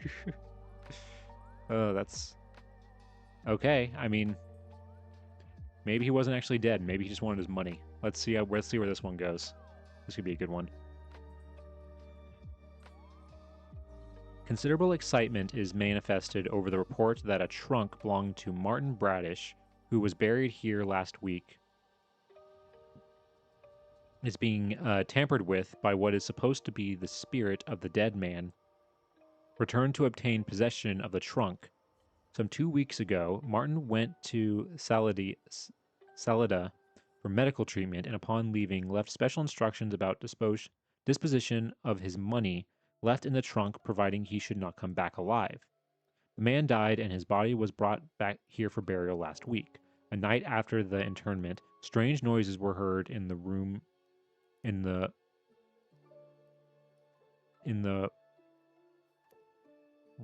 Romerly occupied by the deceased, where his trunk still remained in the boarding house in which he had lived. These noises awoke inmates of the house. The sound were as if some person was trying to open the trunk with a bunch of keys, and the trunk was being dragged over the floor. An investigation failed to find any living thing in the room. This was done 2 nights, and the mystery is unsolved as yet. Further results are being watched, and the occupants of the house are much stirred up over the occurrence, and some, inclined to be superstitious, believed it the ghost of the dead man back after his money, fearing that it may not be disposed of according to his wishes and instructions. Okay. I mean, or it's somebody who did know, because he says that he left, instructions for, what to do with the money. Maybe it's somebody who knows the instructions and is trying to get the money. Huh.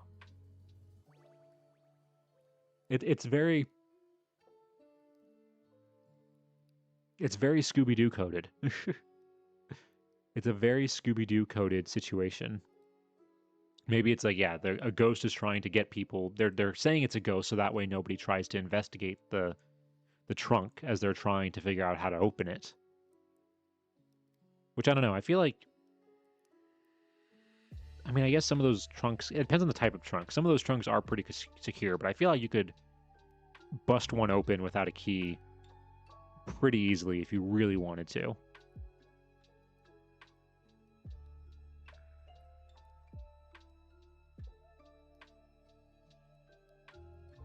All right, just a little, and I like how this one's actually, I think, because it's local news, so it's like an actual local story. I like that. It's not one from like a different state or like a different place. This is an actual local thing that is happening in Crested Butte, in Colorado,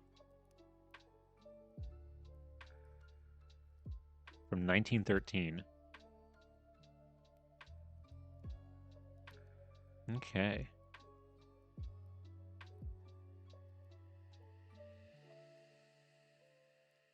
All right, so let's move on then to another one. Let's read. Wait, what is this one? Oh, this was this one that we read already. Let's read one of these, maybe like. Okay, this one's a little longer. Oh, and this one has like an image or a image with it. Okay. It's weird to see what normally when they have like these illustrations like this, it's not a real story. It's one of the it's one of like the fictional ones. Ooh. All right.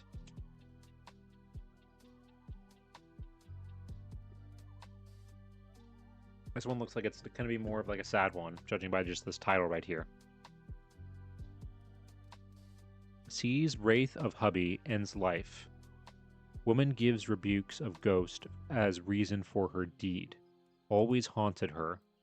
After taking poison, widow writes a note declaring apparition upbraided her for the kind of life she led. Okay, let's see. This is apparently from Pittsburgh, but I mean the newspaper is from Elizabeth, Colorado, from 19 1915. Okay.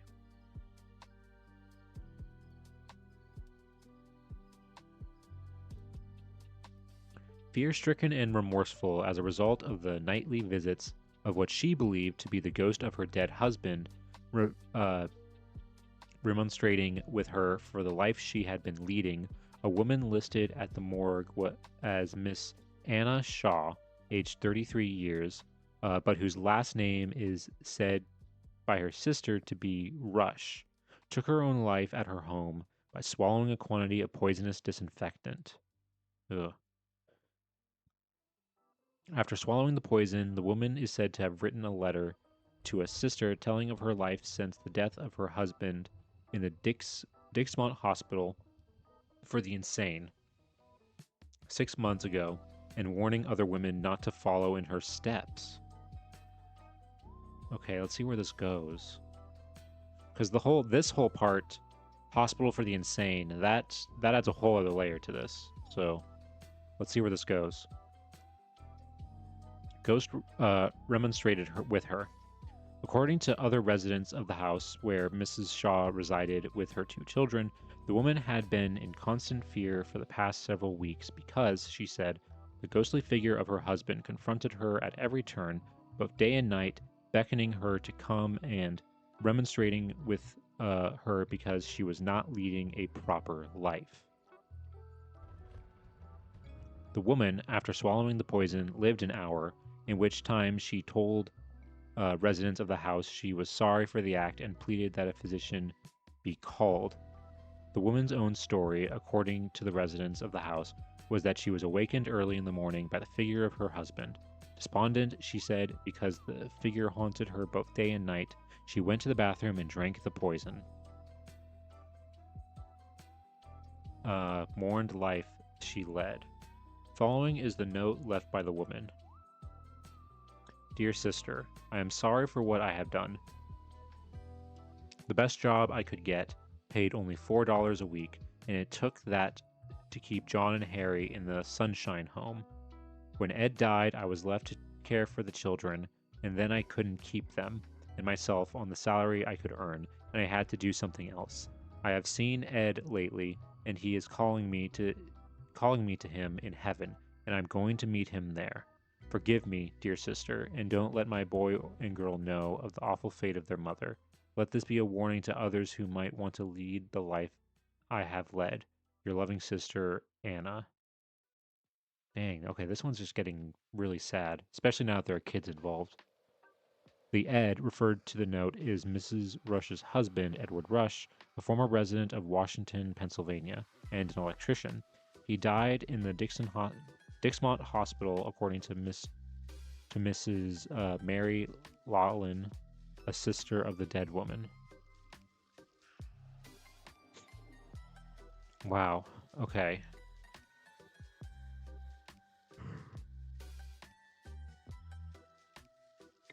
This one is more just sad. Someone who was clearly grieving the death of her husband and couldn't take it. I don't know what she means though by the life I have led. They don't say really like what did she do? I really want to know, honestly. Like I want to understand like what did she think was so or what did she feel guilty for doing? Is it because she couldn't hold down a job? Or that she couldn't get a high-paying job?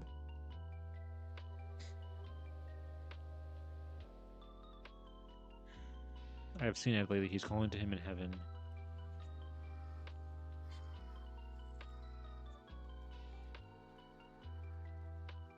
Maybe it's because she was single? I get it's hard to say. Yeah, it really could be anything. But man, this one's just sad. I feel really bad with this one. You know, she was clearly grieving.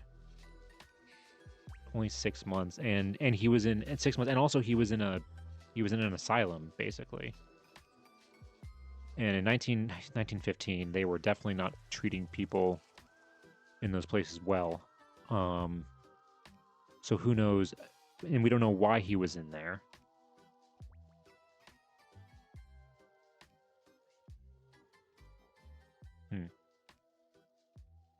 I wonder.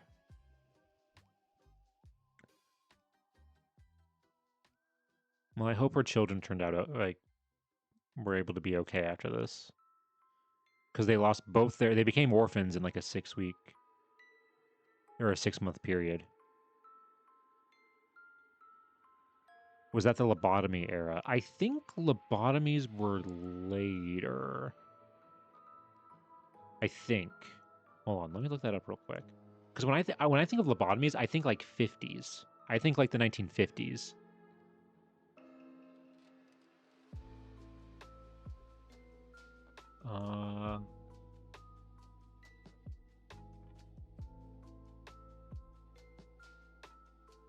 Okay, yeah, no, this wasn't lobotomy era. According to this, the first lobotomy performed at a mental hospital in the United States was in 1936. So like almost 20 years later after this. Yeah, in the 40s and 50s is when lobotomies kind of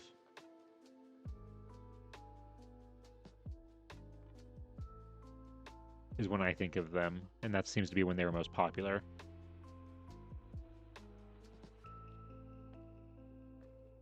And it's just terrifying.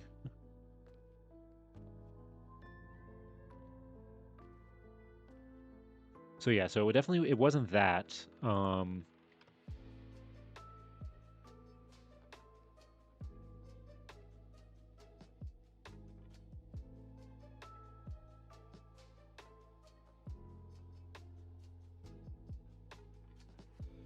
But still, I mean, they sent people to asylums for some of the simplest things, that we would call today, just they would send people who would just, have what we considered like autism or Asperger's, So who knows what it could have been, or just depression,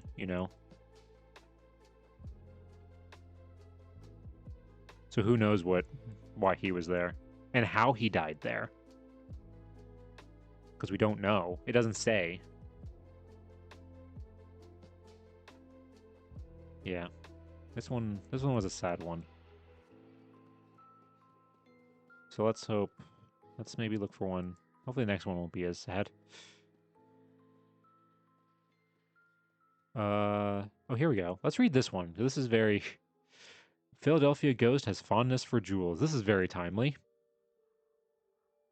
With what happened at the Louvre. Maybe it was ghosts. Maybe that's how they were able to get away with it. All right. Philadelphia ghost has fondness for jewels. I like this little illustration that they have here. An old ivory-covered mansion in Philadelphia, which for years has borne the reputation of being haunted, has once more come to the front of the council chamber for wanderers from the realm of spirits. Miss H. Maybird White, an artist who has lived there just to show that she does not believe in ghosts, has never been able to keep colored help. Oh, okay. So, servants, basically, is what they're referring to, African American servants. Because they said they saw night prowlers gliding silently across shining floors. Persons whom she had there as guests have quickly gone home after hearing strange noises like the slow tramp of hundreds of persons and the wail of a child. Her latest guest, Miss Nettie Barry, deserted the mansion when an unprincipled hadn't robbed Mrs. White of $1,000 in jewels. Something tells me that probably wasn't a ghost. Miss Barry insists she heard the ghost walk, heard the swish of its garments. With chattering teeth, she fell limp in a chair. A few minutes later, the noises died away. When Miss White arrived, she made search and found that her jewels were missing. Miss Barry is confident that noises she heard were not those of a human being. 4 times Mrs. White had been robbed, and each time her heirlooms and jewelry seemed to attract the eye of the burglar, whether it be a spook, as supposed, or a masked human robber. She got robbed 4 times? I would start maybe questioning staff or like making sure all your windows and doors are locked. I don't know. I mean, like years ago, an unhappy girl, a bride of but a few months, shot herself as she sat in the spacious dining room of this house. Jesus. She had been a sacrifice upon the altar of love. Her parents had forced her into a loveless marriage with a rich man, and she sought death for freedom. Now, the story goes, just as the last stroke of 12 booms across a sleeping city, a tall, stately figure clothed in white, exhaling an icy breath, appears in the dining room. Doesn't explain why she would be interested in stealing jewels. Honestly, I'd be more suspicious of like I said, like a staff member or like it could be like like a staff member who like works at the mansion, is using or just a regular robber, maybe not even somebody who works there or somebody who used to work there because she says that she can't keep people. What if somebody like oh that's good? What if somebody like faked being scared of a ghost and then went and like tried to faked seeing a ghost and then came back as the ghost, Scooby-Doo style, to try and to break in and like, steal all the stuff. That's my personal theory. I'm going to stick with it. Cuz when you get robbed 4 times. Also, she's just a guest, isn't she? Or no, okay. No, she's living there. Sorry, Mrs. White.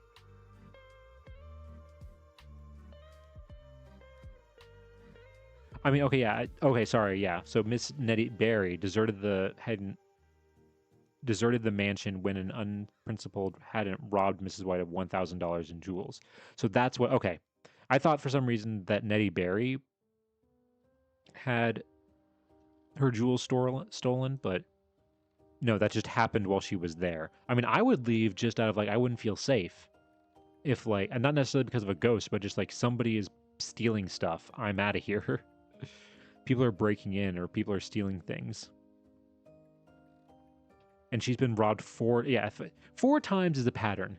If you only get robbed like once, it's like, okay, who knows what this could be? Like, or like, maybe it wasn't a ghost, maybe it was, or maybe it was a ghost, maybe it wasn't. But 4 times, that's enough of a pattern that like, okay, this is somebody who knows the house, knows where you keep your jewels, and is probably just having fun messing with you. All right.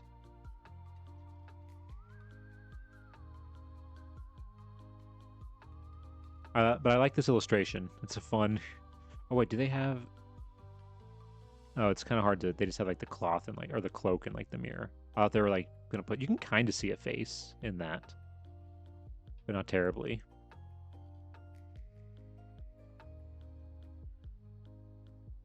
All right. Let's read another one, shall we?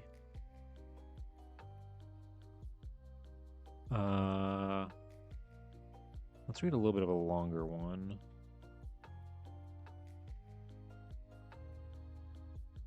Okay, let's read this one. This is a little bit of a longer one here.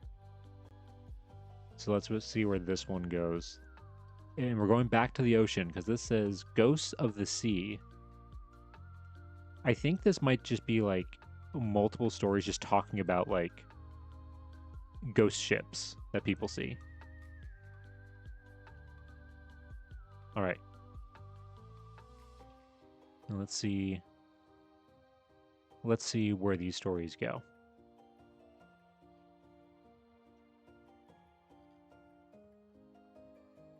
All right. Has the reader ever heard the voice of a night-shrouded sea? Has he heard the wind wail of the raging hurricane and the weird whispers of the arboreal calm? Has he seen ships creep out of the night when they blot out the stars with their darkening silhouettes, or when the sea and sky are one save for the gray patches of froth left trailing in the wake of the breaking seas? Has he seen great gray sails ooze out of the fog, or ships stealing across the moon glade, athwart the glitter of silver cast upon the waters by the imperial votaries when the rays pierce the sails so that they become gauzy films. If he knows these things, who shall blame him for not scoffing at the superstitions of those who go down to the sea in ships? Will he not rather give an ear to the tales of strange things seen and believed by sailor folk? It is a writer's pleasure to waste time sailing the sea in a small craft, usually alone. Upon one of these voyages, having anchored upon the edge of the Nore sands, he awoke in the middle of the night to find himself enshrouded by a thick fog. Eerie enough, the uninitiated reader will doubtless think, upon looking out at the black woolly wall of fog that surrounded him, he distinctly heard his own name hailed across the water. No other craft was near. This struck him as being so peculiar that he mentioned it to a friend when he arrived at one of the little anchorages, and the skipper of the barge, chancing to overhear, said, "That's the old gentleman of the Nore. Often of foggy nights you may hear him yellin' that in a kind of helpless way. But sometimes his language is something horrible. They say as he was a first mate what dropped overboard and swam to the sands, where he walked about until the tide rose and drowned him. Upon other occasions I was sailing along the coast of France, under the cliffs upon which stands Grisnez Lighthouse, which is about the most powerful light in the world. It was a very dark night, and the revolving rays of the lighthouse kept flashing upon the sails of my boat, lighting them like a powerful searchlight, until proceedings along the course I got out of their range. The strange effect had been forgotten, only to be remembered in time to prevent me from becoming a firm believer in ghosts. There out at sea, a ghostly ship was sailing. She was rather too modern, perhaps, to be a real ghost, for every sail set like a glove. Ghost ships were never particular in this respect. Indeed, she was one of those fine ships out of Glasgow, which are the last words in sailing craft.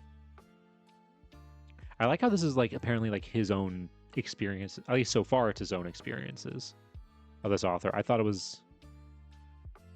This isn't the direction I thought it was going, which is interesting. Also, lighthouses.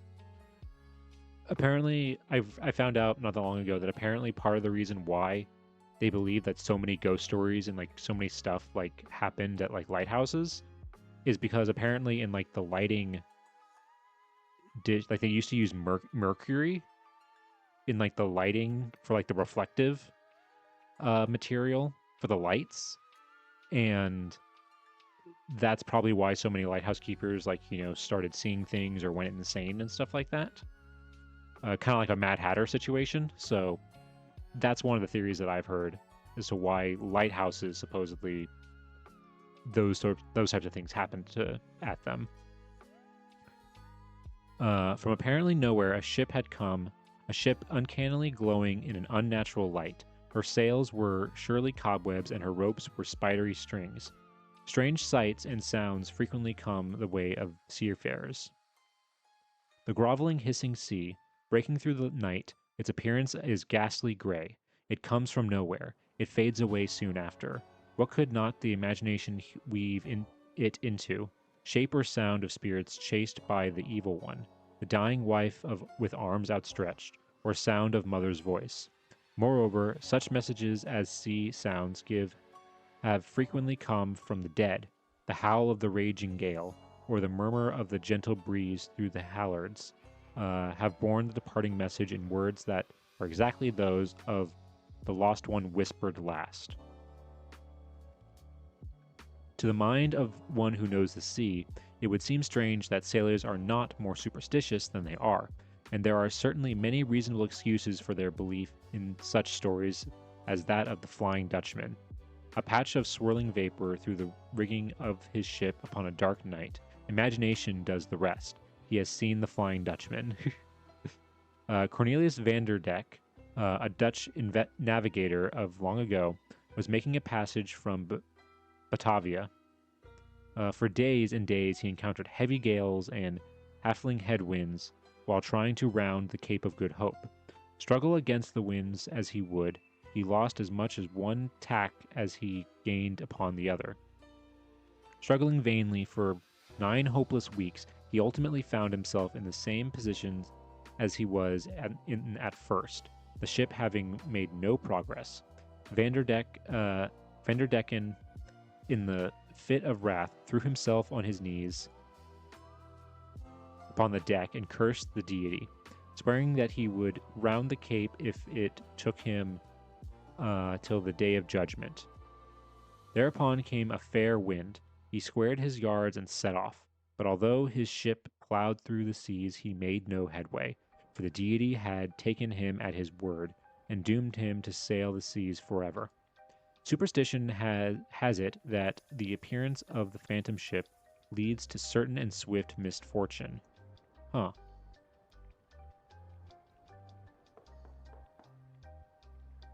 Old sailors will tell of the ship of the Flying Dutchman bowling along in the very teeth of the wind, and of her overtaking their own ship, which was beating to windward.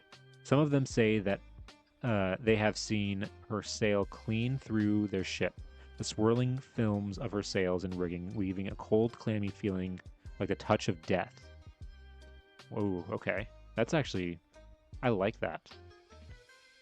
Some of these have been actually genuine. I don't know what it is. I feel like ghost ships are a genuinely creepy thing to me. Because this is getting me more than some of the other ones we were reading.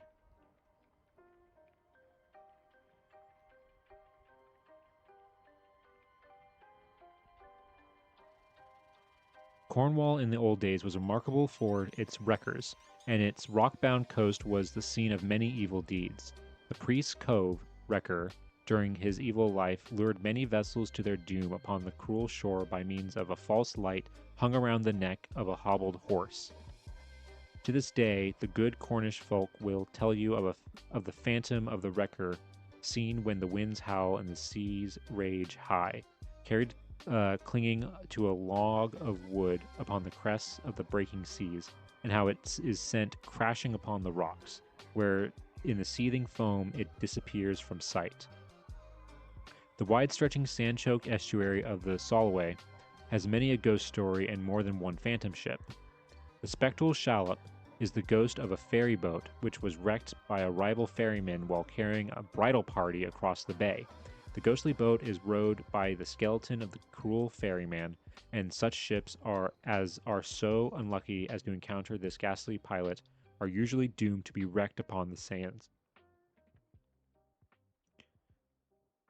No money would tempt the Solway fishermen to go out to meet the 2 Danish sea rovers whose ships, upon clear nights, are seen gliding up one of the narrow channels which thread the dried-out sands. The high curved prows and rows of shields along the gunwale glittering in the moonlight. These 2 piratical ships, it seems, ran into the Solway and dropped anchor there, when a sudden furious storm came up, and the ships, which were heavily laden with plunder, sank at their moorings with all the villains which composed their crews. Among the rocks upon the rugged coast of Kerry was found one winter morning, early in the 18th century, a large galleon, mastless and deserted. The Kerry wreckers crowded aboard, and wild was their joy, for the ship was laden with ingots of silver from the Spanish Main.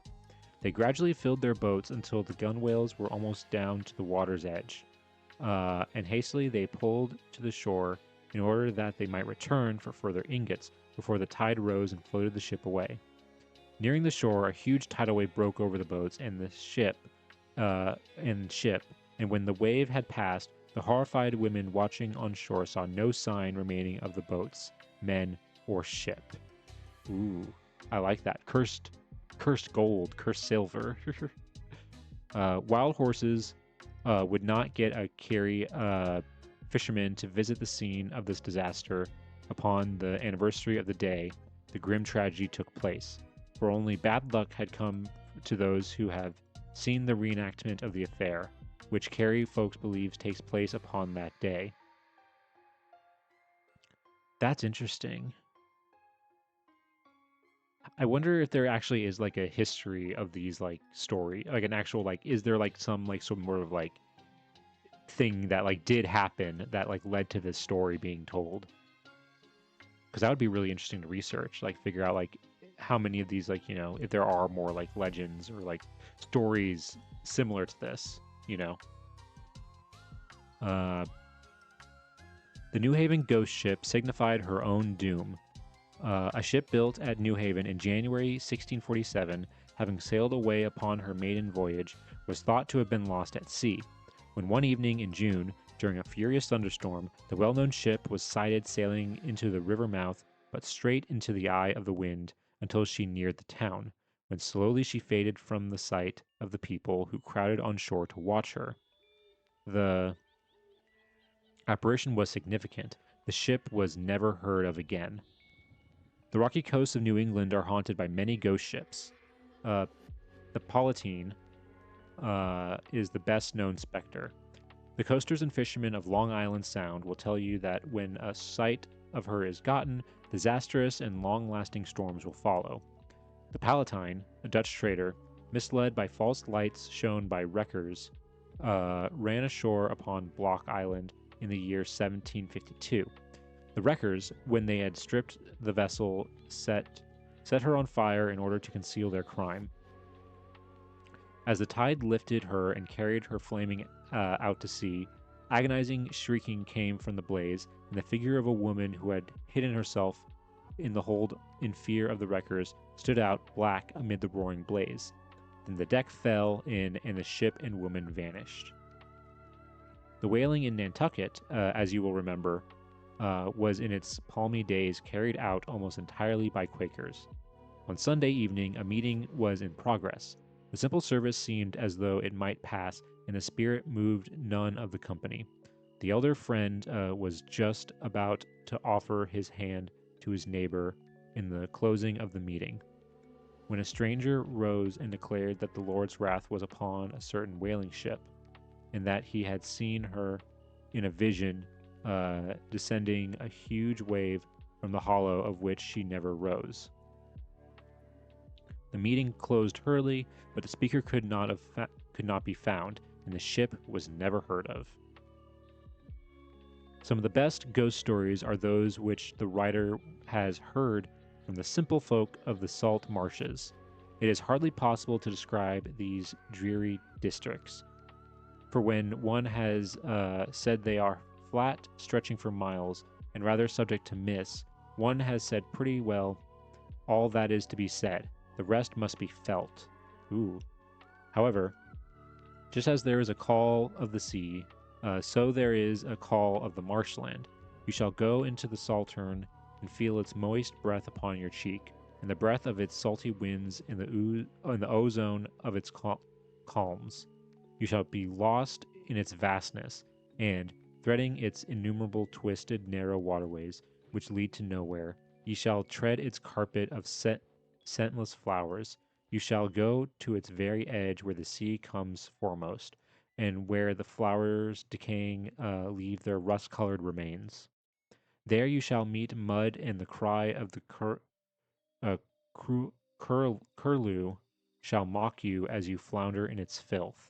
The moon shall come up, refracted by the mist into unrecognizable shape, which shall be blood color.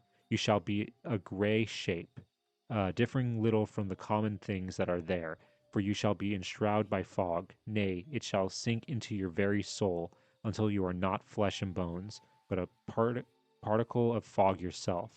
You shall listen to its silences. You shall be told things by them, and, strong man that you are, you shall be afraid. Damn, holy crap. That was actually... That got me. That got me. That was actually genuinely creepy, reading all that. I felt like I was reading like a... I don't know what, like a curse. Wow. Okay. Oh, we're almost done. Then I'll talk a little bit more about it. This one. It is to be wondered at, then, that these simple Essex marsh dwellers remember such tales as that of the young skipper, home from a long voyage, whose haste to embrace his wife and the babe he had not yet seen bid him to go the nearer way of the marshes. Tale has it that in crossing a narrow gutway near Pitsea, he sank in the mud. So deeply did he sink that he could not extricate himself. The more he struggled, the deeper he sank, and with the horror of knowing that the tide was rising and would come stealing up the creek, he shouted. As the tide rose higher and the louder were his screams. The Salterns near Pitsea are lonely. The cries are heard only by a half-witted peat cutter, who often in his less sane moments heard such screams and thought no more of the matter. So the shrieks became gurgles, and by the time the tide had lifted the peat cutter's punt, they had ceased. The older folk at the stage of the story assume a mysterious air. Hey, Caneslayer, thank you so much for the follow. Welcome on in. Thank you.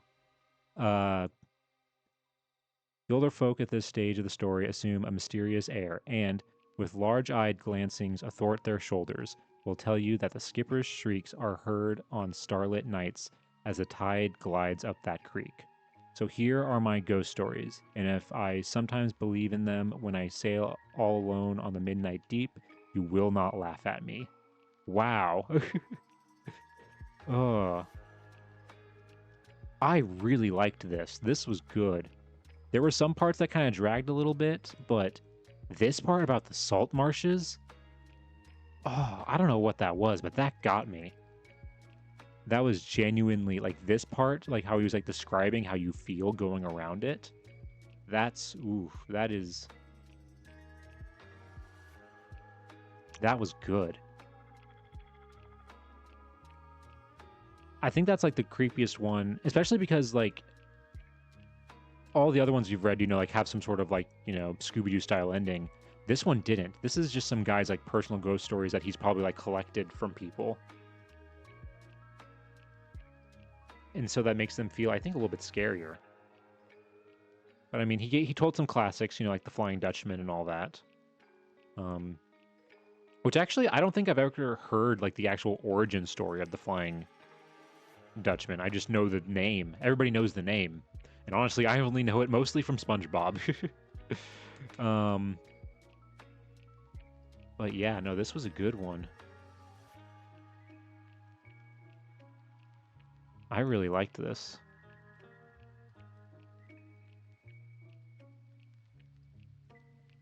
Yeah, Caneslayer, yeah, reading old stuff is a trip. We've had some interesting ones, but this was a highlight, honestly, I would say.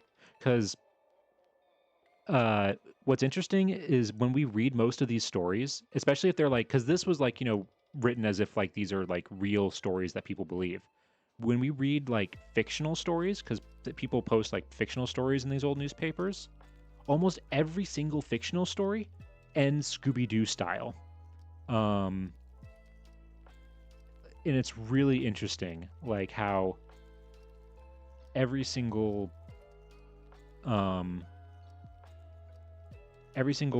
like they have a logical ending. They weren't ghosts. And that's what I think is so fascinating, because you would think during this time that like people would be more superstitious, but they aren't in some of these stories.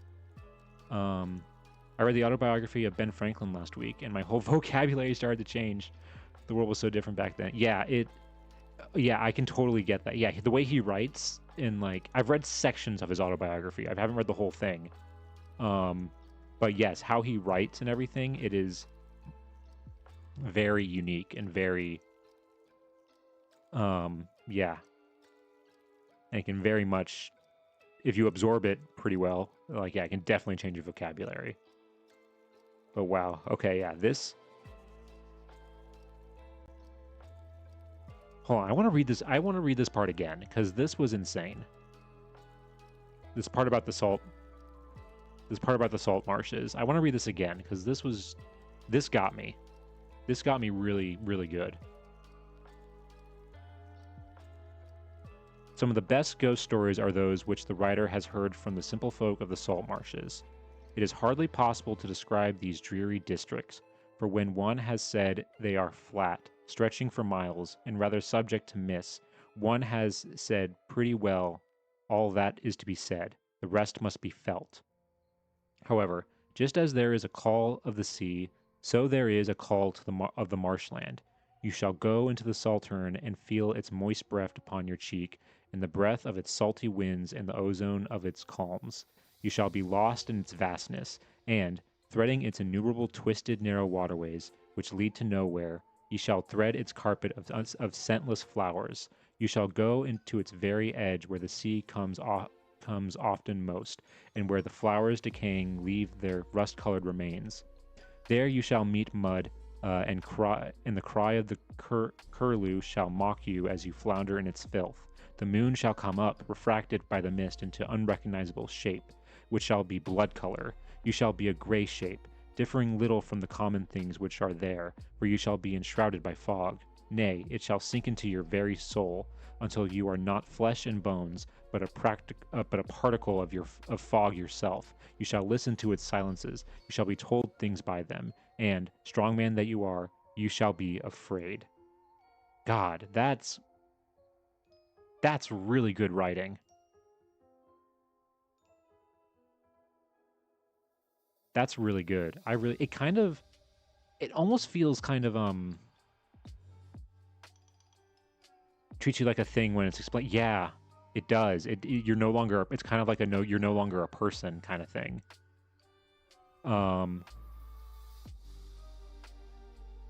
Yeah, and very matter of factly too. It kind of reminds me a little bit. I'm not as extreme, but as Oh my god, why am I blanking on his name? Cthulhu guy. Oh my god, the guy who Oh my god, why am I blanking on his name? Famous writer, Lovecraft. Thank you. It kind of comes off as Lovecraftian. I, for some reason, kept thinking Orwellian. I was like, that is very much not this. This is not Orwellian. No, Lovecraft. Yes, that's how it kind of reminds me, how it's written. Yeah. I literally had the Dunwich Horror put for me. Ooh, yeah. I mean, this is about. Well, no, Lovecraft I think was a little bit later. Most of the ones that we've been reading have been from like the 1910s or from the 19 teens. I think Lovecraft was mostly the 20s, if I remember correctly.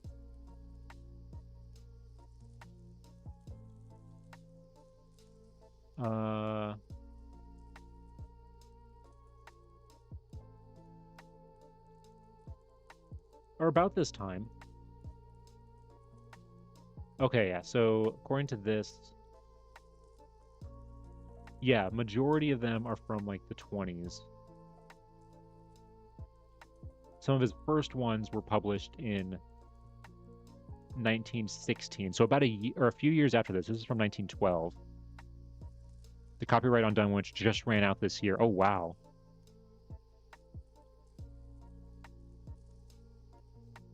Yeah.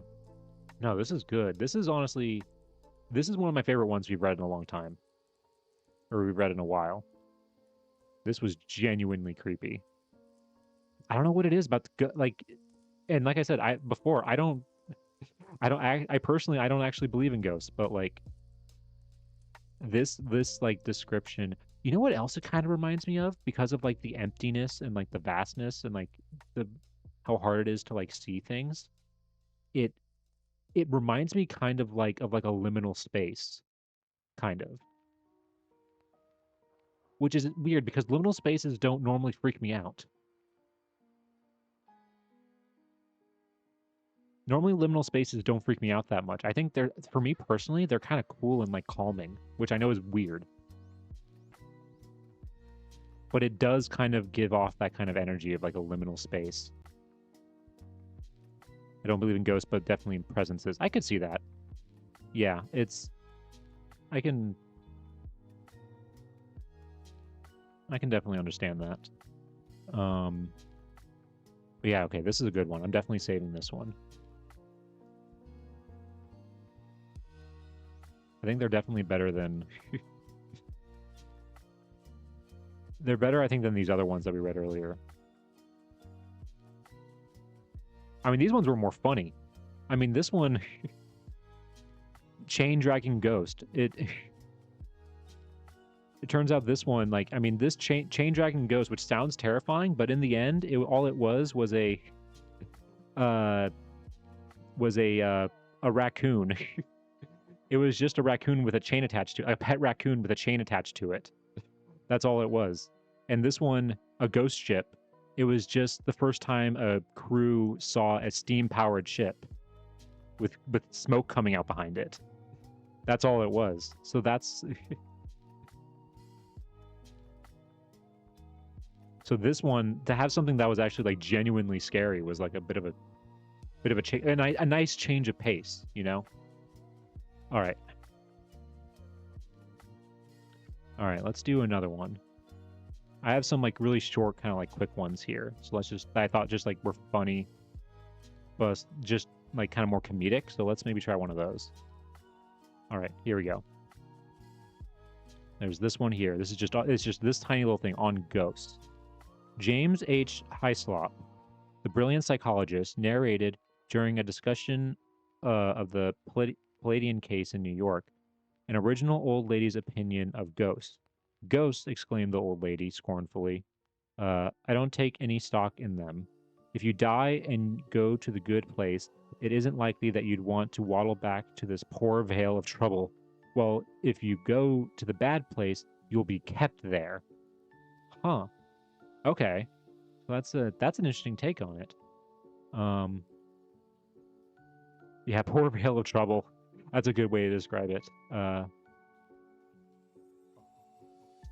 mean, somewhere around that time, people believed in the War of the Worlds radio show, so it seems like good social engineering to teach people to look for simple explanations. That is true. However, I have heard that more recently, the whole War of the Worlds over the radio thing, well, yes, it did happen, it has been like severely like exaggerated, and it was exaggerated at the time of like how many people believed it and like stuff like that.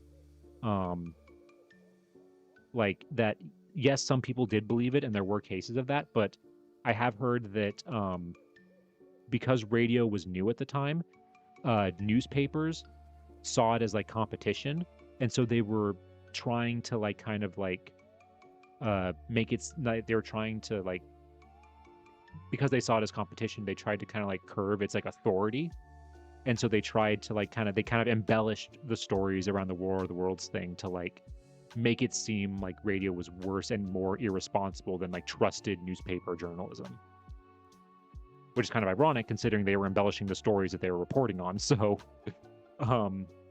that's just kind of something that I've heard. Not that like I do believe that yes, there probably were actual cases of people thinking it was real and freaking out, but in terms of how widespread and how common it was, I think has been exaggerated over time.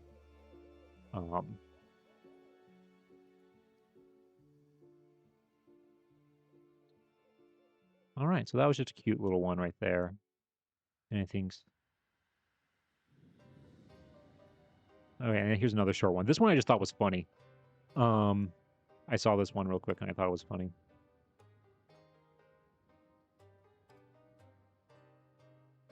I hadn't heard that clarification.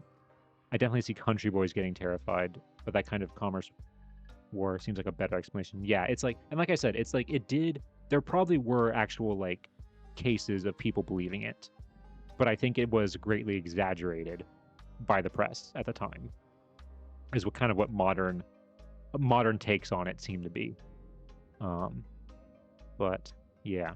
All right, so let's see this one. Rents hurt ghost industry. In England, desperate people in search of houses to rent or buy are advertising that ghosts are no drawback.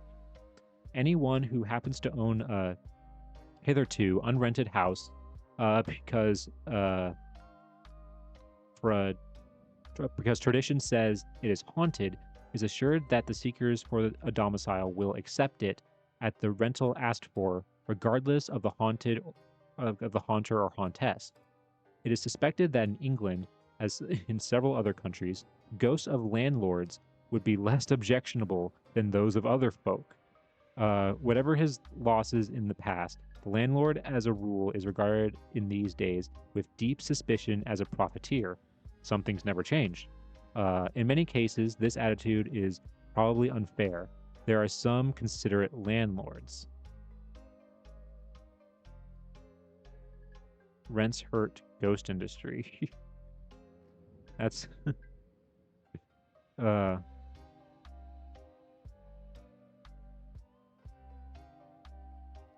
exactly. Some things definitely don't change.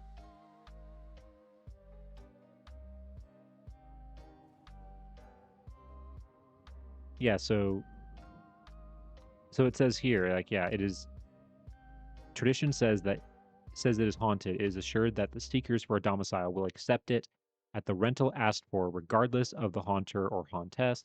It is suspected that in England, as in several other countries, ghosts of landlords would be less than those of other folk. Yeah, I mean, so basically, people want they don't care if a place is haunted. Um,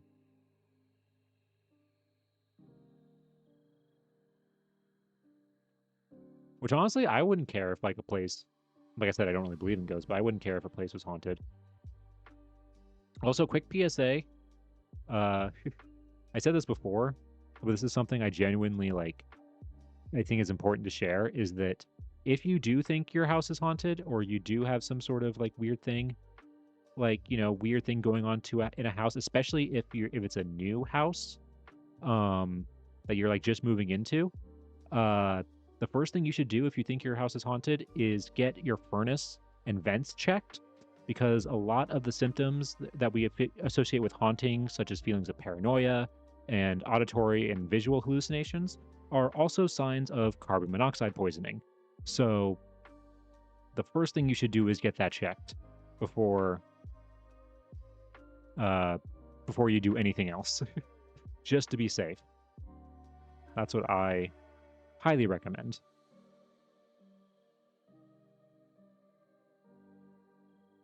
Yes, yeah, that is very, and also that is also believed why there were an increase in like ghosts and like paranormal stories in like the Victorian era, because that was when gas lighting was introduced to inside houses, and of course, when you have gas inside of a house, that can lead to carbon monoxide poisoning. So that's kind of yeah. So that's something. Also, another one not related to carbon monoxide, but also sometimes like wiring like bad wiring can like give off or like electromagnetic like fields kind of and some people are more like sensitive to that. Some people can be like sensitive like and it can cause feelings of like anxiety and paranoia and stuff like that. So if you get one of those like like electro like readers, those like electromagnetic field readers, and like hold it up like against a wall or in places that have like exposed wiring like in a basement or an attic or something like that, if it gives off a higher signal, that could be what's causing that feeling of uneasiness you get in those spaces. So, so a little PSA, just to be safe.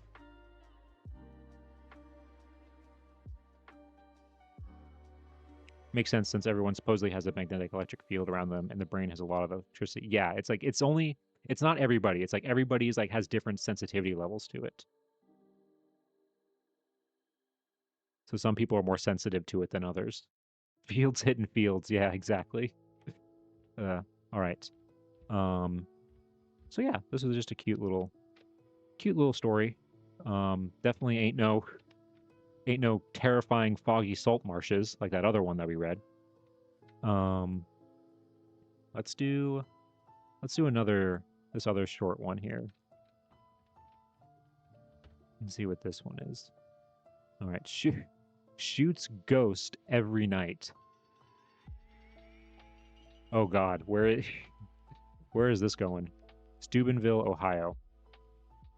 Patrick Hilly, a watchman at one of the Panhandle crossings here, has the town on edge by firing a revolver promiscuously into the dark and stilly atmosphere each night. When police warned him to cease, he said ghosts walked the tracks at the crossing every night and that he fired shots to scare them away. Citizens are asking that Hilly be disarmed because he is more dangerous than the ghosts. Oh, that is so true. God, that is also. What do you scare the ghosts with gunfire? I feel like ghosts wouldn't care. Ghosts in that case like would not care like at all. Uh,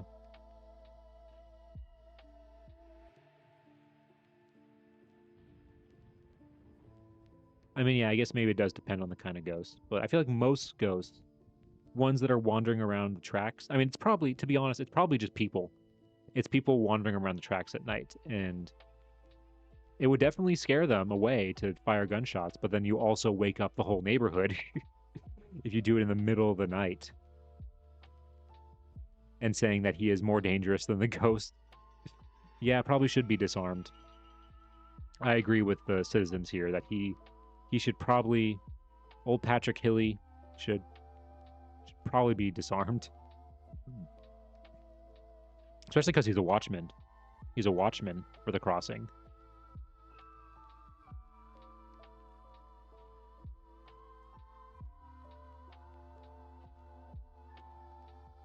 Probably be a good plot to read. Honestly, some of these stories, especially some of the uh like fictional ones that we've read over the past few days, would make great like movies or like a short story like anthology series, like where each episode is like a different one of these different stories. Because some of them are pretty good and like genuinely either creepy or like fun and like just nice, you know. Um, and they can really be expanded upon in like a in like a film format. So I agree. He was right all along, and he was the only one keeping the ghosts away. Yeah, exact. Yeah, and then he stops, and then suddenly the ghost. Well, then like, okay, what are the ghosts gonna do? You know, like, are they just gonna what? Just walk around, stand there, menacingly? Is that all they're gonna do? Just hang around, like stand around menacingly at everything? Uh,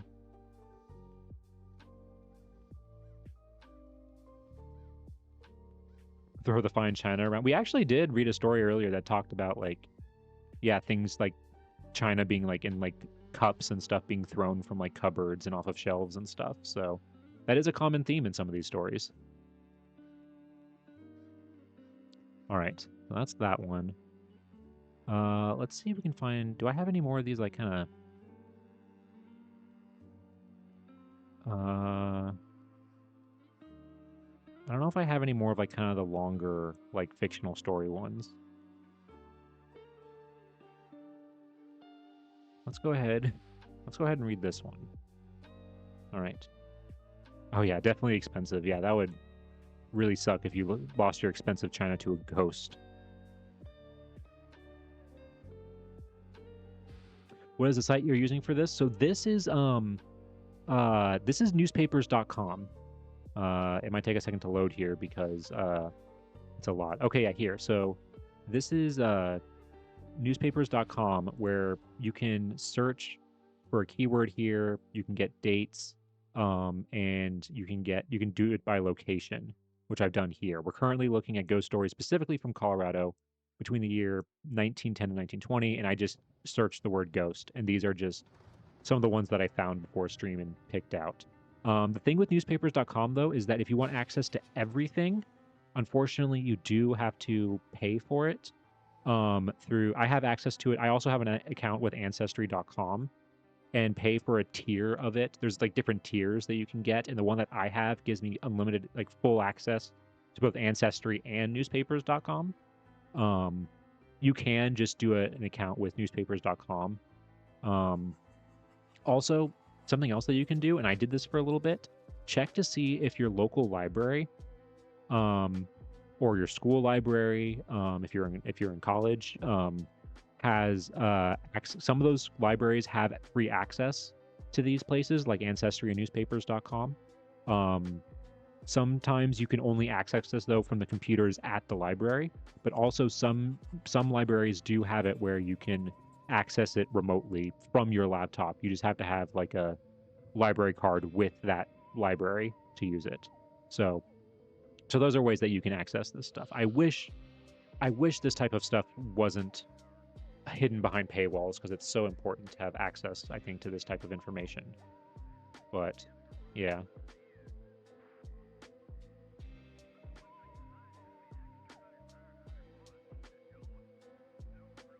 All right. I'll have to check, but I have a huge fine for not returning a book on time. Hey, that's how they get you. That is how they get you. All right. So let's read this one. This next one. Pastor sees a ghost. Reverend E.L. Eaton tells fellow ministers has seen them.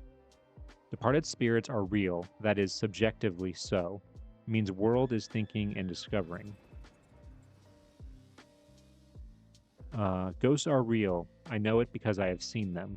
I saw ghosts before I was 6 years old, and I have been seeing them ever since. This declaration made by Reverend E.L. Eaton, pastor of Emmanuel Church, electrified his audience, composed of fellow pastors the other day. The surroundings and circumstances under which the statement was made added to its impressiveness and startling effect. It was in the cabin of the steamship Christopher Columbus, Milwaukee bound, it being the custom of the Methodist ministers to couple their final weekly meeting for the summer with a lake trip.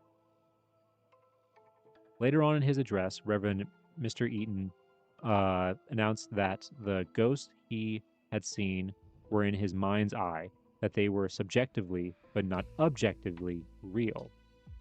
Interesting. We can generally trust our five senses, declared the pastor, following his astounding introduction, but not always. But not always. There are moments when we cannot tell whether whether what we experience has its origin within the soul, or whether it comes to the soul through the senses from without. The Apostle Paul could not always tell concerning himself. He said that he was once caught up to paradise, to the third heaven, and he couldn't tell whether he was in the body or out of the body. Ghosts are in the mind's eye. They are subjectively real, but objectively they are not real at all. But whether real or not, they exert a mighty influence over the minds of some people. The study of ghosts is a study of the science of mind. It is pursued in our day under the terms of psychology, mental phenomena, subconsciousness, automatic expression, psychotherapy, and other similar terms. There is a vast amount of thinking and a real investigation in recent years upon the mysterious thing we call the soul. The growth of language is a sign of mental activity, and the many and differing terms used in describing mental processes show the activity of thought. Suppose someone who has been dead for 100 years should suddenly come to Earth, and with only the knowledge of terms that were familiar to him when he was formerly on the Earth, and someone would try to talk to him in terms familiar with us today.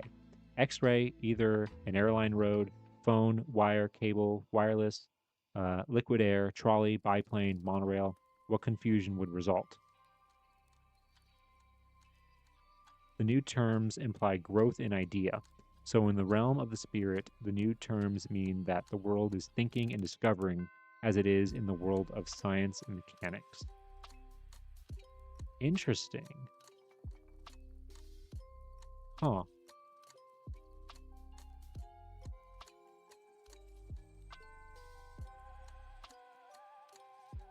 He does yeah, this is an interesting take on it. It's like, it's not, he's saying that, like, yes, ghosts might be real, but like we're not, but more like in our head, less of like an objective, like, they are physically there. Yeah, definitely more philosophical look at it, and just kind of like how what they call ghosts, back then might be, is constantly like, it's changing in the sense of like they're better understanding psychology, mental phenomena, like all this other stuff. Like they're constantly like searching and like trying to figure things out. That's interesting. That's definitely an interesting approach with it. And it's coming from a pastor too, which is interesting.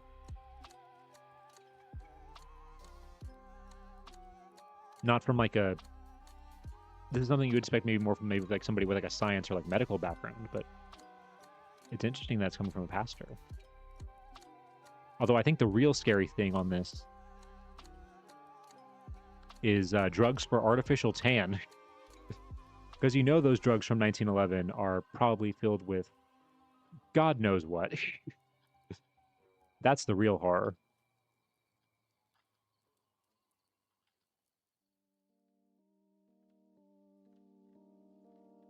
Hold on, I want to see if it says druggists will sell chemicals.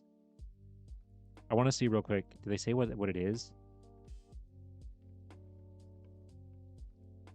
I want to get tanned before I take the elevator. Such dialogues are now carried by people who wish to be tanned, but in the olden days, they talk this way. Leave for the lake. I'm going to sit on a boat each day of the week. My pale face, what's the use of these enlightened days? Spending your hard-earned money and your time at a summer resort when the main object of your vacation is merely to put on a good brown summer color. $20 a week. The invention of an astute chemist has made it to folly for one of take a trip and running chances of getting a cinder in the eye. Moreover, this invention may take it possible for a hardworking ballroom boy to make his friends believe he plays golf most of the time. To get tan this summer, all you have to do is purchase from a drugstore a bottle of tanning fluid. Instead of taking a trip, just go to the bathroom and apply the stuff, and your friends won't know. And a large sum of money at professional summer. Of course, artificial tan will wear off in a week or so, but so will a regular tan. So it's okay. So it is liquid. It is like a liquid, you know, like rub off. Yeah, tan. And that's still how they do it. I mean, who knows? Who knows what type of chemicals they were using for this? What horrible, horrible chemicals they were probably using for this. That's probably why a lot of religious educated people lean heavily into philosophy. So that's where a lot of church history lies, where philosophy was used to explain religious principles from what I've read. Yes, that is true. That is definitely true. Fake tans for 100 years. Over 100 years. This is from 1911. 114 years of fake tans. People want to look like, you know, they work, that they go outside. Which is actually kind of interesting when you think about it, especially at a time when I feel like being tan at this time means that you did like hard work, like menial labor.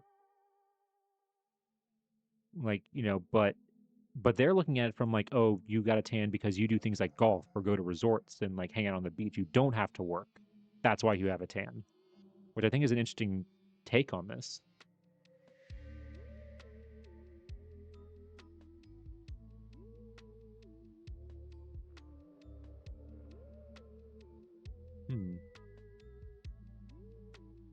Yeah, exactly. Successful enough to be a man of leisure. All right. So that was an interesting one. All right. Let's read this one next. His Tragic Dream, a grim ghost story that comes from the Netherlands. The following remarkable ghost story is told of two brothers, members of a distinguished family in Friesland, a province of the Netherlands. The young men were officers in the same regiment, and their only fault, a certain rash valor, so different from the quiet prudence so characteristic of their nation, made their comrades almost idolize them.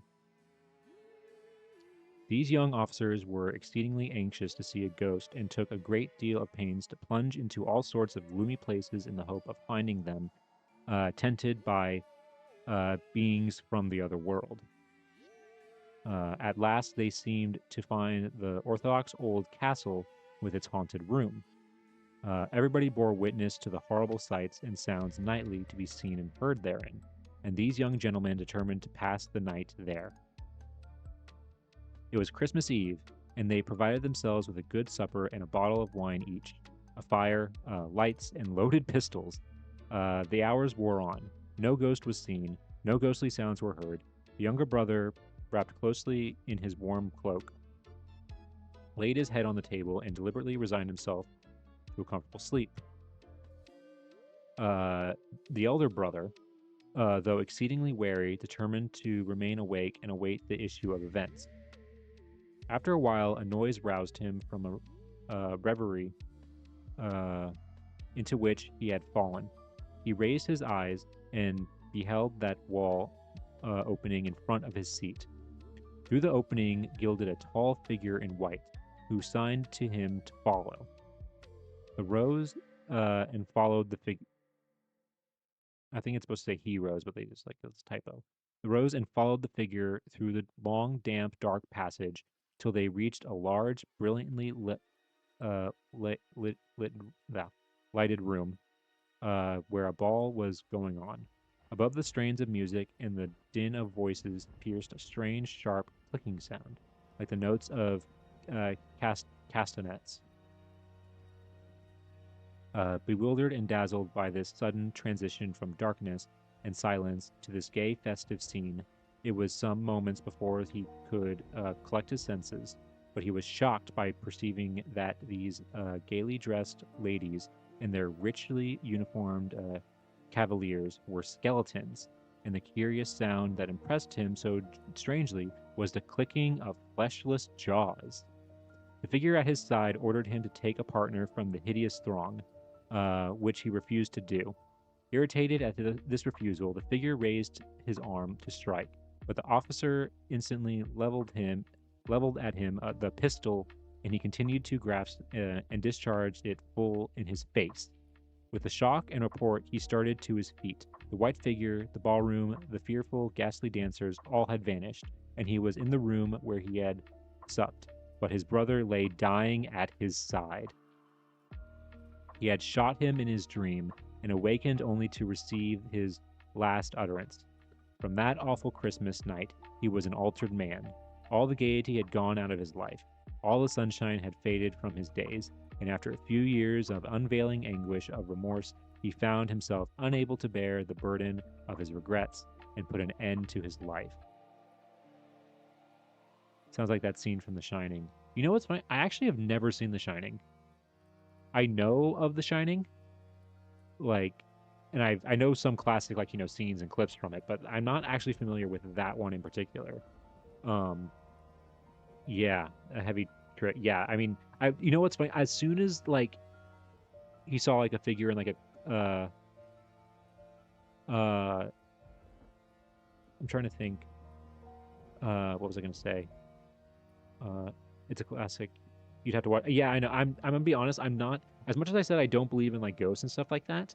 I can't do horror movies. I hate being scared. I hate gore and stuff like that. I can't do horror in movies and jump scares and stuff like that. And what's funny is that I've actually been to the hotel that The Shining is based off of, the Stanley Hotel in Colorado, which is actually where we're looking at newspapers from. Um,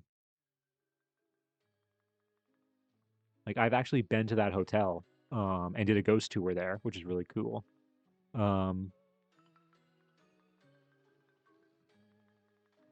It's a movie of more disquieting and a subtle menace than anything. Okay, I mean it's more just it's more atmospherically creepy, I guess. Probably is what you would say. So maybe I want to check it out one of these days, but yeah, I just haven't had a chance to. But as soon as what I was gonna say before is that as soon as the figure was following him or telling him to follow and stuff like that and trying to do all this stuff, my immediate thought was oh, he's gonna shoot him and it's gonna turn out to be his brother, and that's exactly what happened. That's exactly what happened. But yeah, he was probably sleepwalking or having some sort of dream or nightmare, and that's what caused him to pull his gun.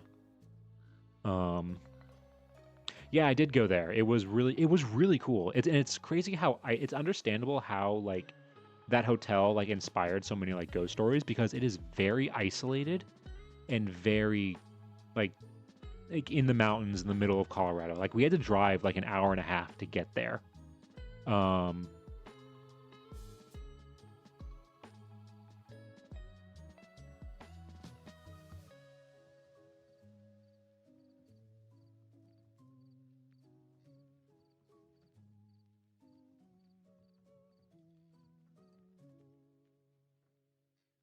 Too many magic mushrooms in the alcohol cask. I mean, yeah, who knows what they were drinking before they did this? That probably caused a lot of. That's the other thing too. When you have to realize with ghost stories and stuff like that, especially from like this area and like further back, majority of the time people are drinking alcohol. Like people drank so much more alcohol than they do today back then, and it's it really, I mean, like influences like a lot of these like stories when you realize like, oh yeah, people were pretty drunk all the time. Yeah, the water, exactly. The water wasn't safe, so they drank alcohol. Yeah, exactly. Can't find a good picture of the supposed castle. I'm unsure if even this castle is even real. I'm starting to think this might just be like a, because it just says it's a ghost story told of two brothers. I'm guessing that this is just like a local ghost story that they tell in the Netherlands. There probably isn't a real castle. Or if there was a castle, I mean, this is 1910. Who knows if it still exists or if it's still there. Especially if this one is supposed to be like if it's abandoned in 1910, who knows?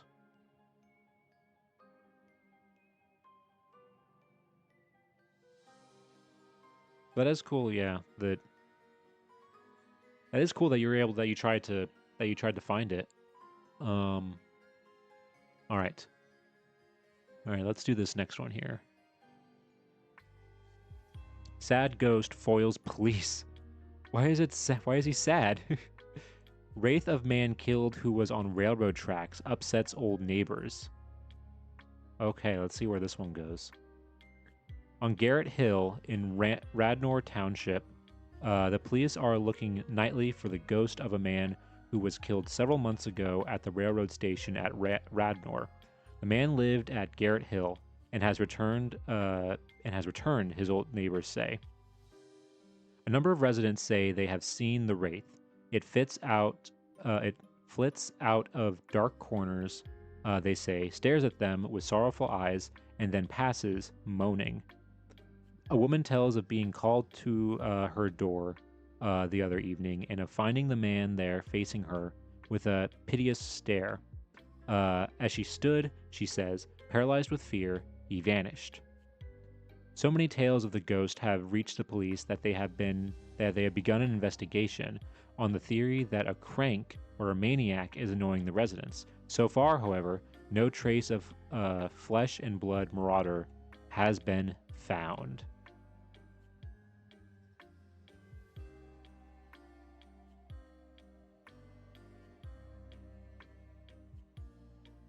Anytime I read old stuff, it's more engrossing to find the place and say, "Oh, I do."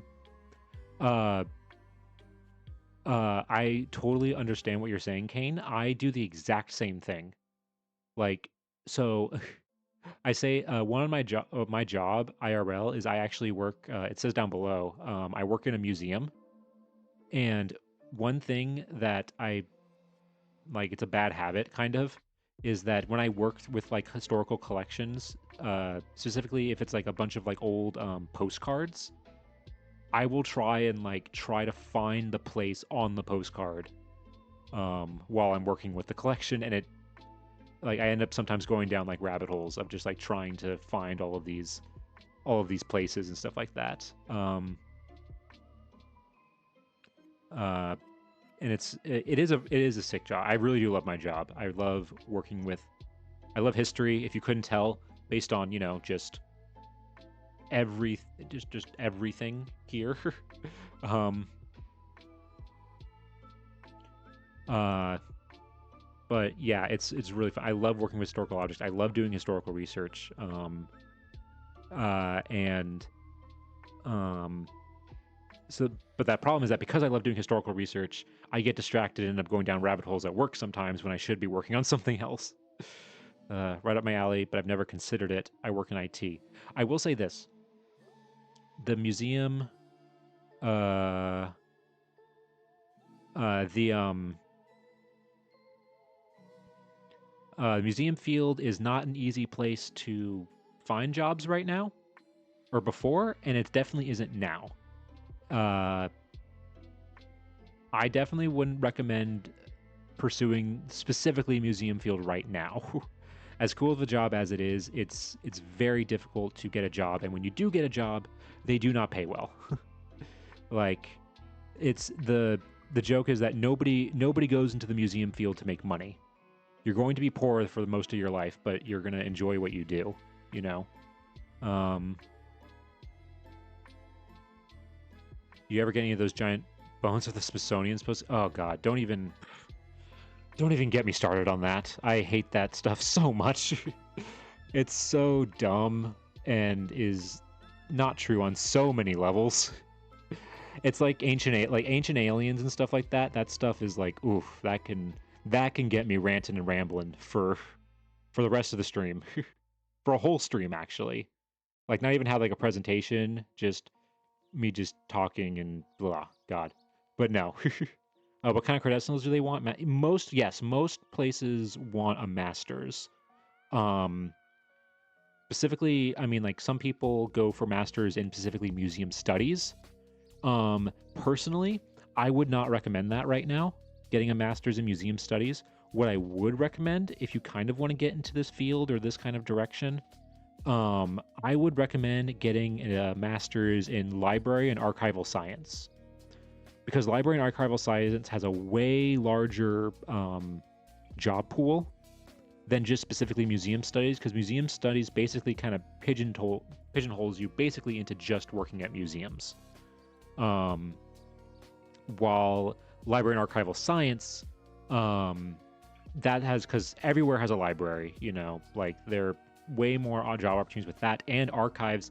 Just an archival science doesn't necessarily mean that you have to work in a museum archive or something like that. You know, a lot of government institutions have archives. A lot of major companies have archives. Some, you know, families have personal archives, like, you know, if they hire people to help with. Like, it's way more of a wider job pool. And if you have a library archival science degree, you can use that to work in a museum. I know plenty of people who work in museums that don't have museum studies masters and instead have a library and archival science degree. So that's my advice. If you're somebody who is interested in this field and somebody who is interested in, you know, that's what I would recommend right now. But definitely, like I said, even not museums, jobs right now, job searching right now is not ideal. But yeah. So, all right, let's go ahead. Let's read another one real quick. Here we go. Let's read this one next. All right, $4,000 for a ghost. That's a lot of money. Hold on. This is from 1912. Hold on, let me do an inflation. Let me pull up the inflation calculator real quick. Does it go back to 1912?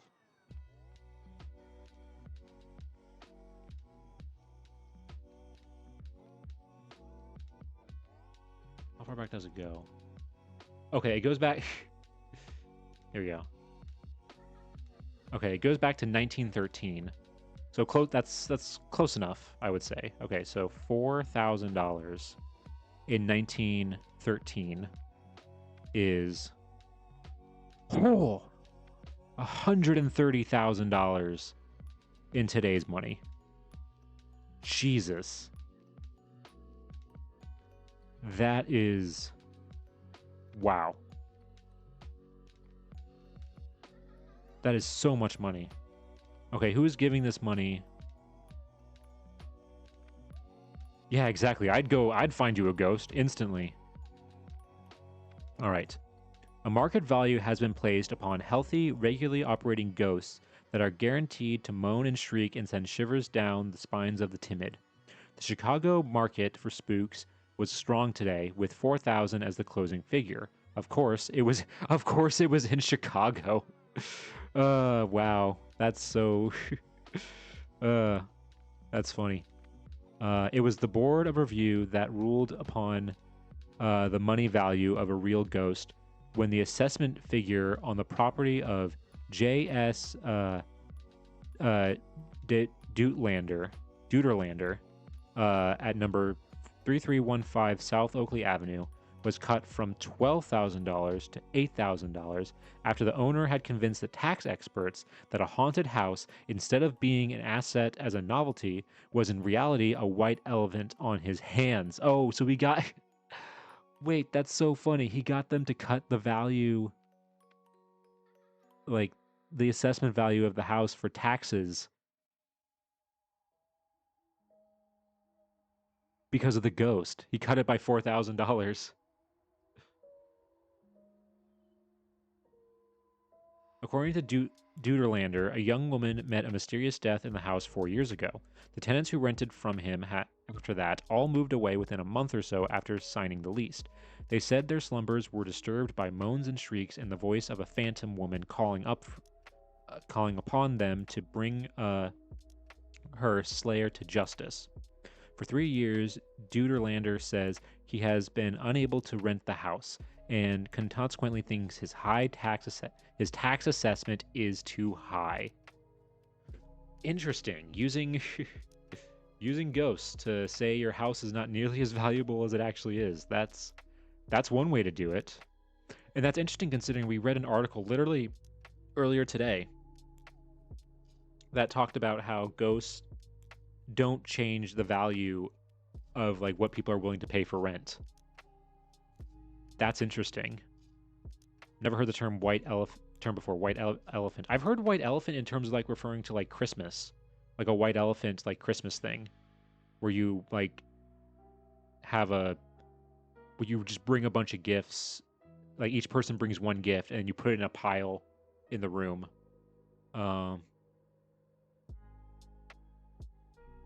And then you just like draw numbers out of a hat and like whoever's first gets first pick on the present. That's what I always heard white elephant referred to. Not so much in this context. Wonder if you could pull that off for real. Even if it's not real, you could convince locals to believe it's haunted and claim it maybe. I mean, you probably couldn't do it for like a government like tax assessment. You could maybe do it in terms of like, I have a haunted house, come see it, like here's the rent, like if you believe in ghosts, you can come see it. And come live here.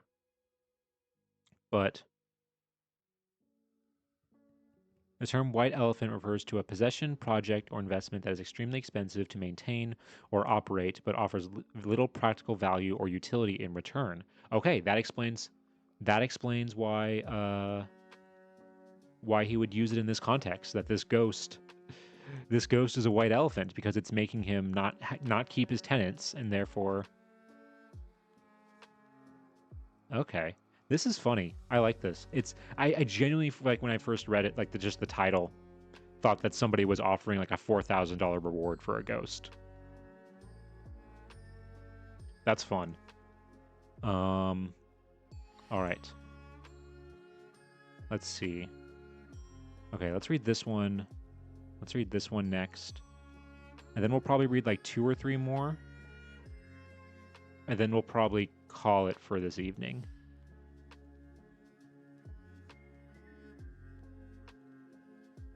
And I know it's not part of this article, but having this title next to this photo is absolutely horrifying. This looks like something out of like an old like creepypasta or like one of those like not found footage, but like what are those like oh god, that not like not found footage necessarily, but it's like the VHS theme where it's like, oh, this is a like emergency broadcast thing, and it like shows a bunch of like creepy. I'm blanking on what that type of horror is called. I've seen a ton of it, not necessarily like back rooms, but like it's like, like this is an emergency broadcast, and it's like, do not go outside. If you see one of these things, shoot it. Like, like, oh god, I'm blanking on what that type of horror. What is that called? I'm blanking so hard. Yeah, it'll come to me like, in, of course, like when I'm at work randomly tomorrow. Yeah, they can be, they are scary, and I like them more because like they're more like, especially if they don't rely on like jump scares, if they actually like, like just do it based on, like just create like a creepy atmosphere, those are the good ones. Um, yeah. All right, but let's see what this article is. Spirit directs finding a body. Medium is asked to dig in cellar and remains are found. Ghost admits deed. Husband excavates under direction of spiritualistic spouse while in France. Spirit hands choke woman. Jeez. All right, let's see what. Okay, let's see what this one is. This is apparently from Milwaukee. E.A. Marth created a sensation when he appeared at a police station and said his wife, haunted by the ghost of a man who said he had committed a murder, had found the body of the victim, a woman, in the basement of their house. Mrs. Marth is a spiritualist medium. Marth told the police his wife had been visited nightly by the spirit of a physician. The spirit had awakened her so often by putting invisible hands on her throat that she determined to hold a seance. Spirit asked her to dig. She did so and was directed to dig at a certain spot in the cellar. Marth told the police he made the excavation under her direction while she was in a trance and had discovered a box. He asked that the police remove the body of what he insisted was a murdered woman. The police, scoffing, went to the house. They found the excavation and the box. They opened the box and discovered it to contain bones and quicklime. The spiritual phase of the matter they are inclined not to discuss, but they believe the evidence of a crime has been laid bare by the medium and they are exerting efforts to reach a solution of it. It was an earthbound spirit, Marth told the police, that could not rest until it was revealed or relieved. The property in Walnut Street was bought by the Spiritualist Church of Milwaukee about 7 weeks ago. Marth and his family moved in shortly after. Immediately, he says, they were attacked every night by the hands of the spirit, which choked them.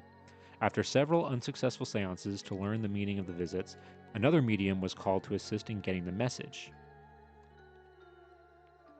Body of a woman victim. The spirit was that of a doctor who died several years ago, Marth said, but the body in the basement was not the doctor's. The doctor's spirit confessed the murder to us. He said he had performed an operation on a young woman who died from it. The spirit said the body had been dismembered and buried in quicklime in the basement of the house, and it guided us to the spot. The operation was illegal. Marth said he ripped up the basement floor, found about a foot underneath the surface he uncovered a large wooden chest, so rotted that it fell apart when he tried to move it. Inside the chest were fragments of quicklime, decomposed organic matter, and fragments of bone. And then this is the ghost trying to choke her, I guess.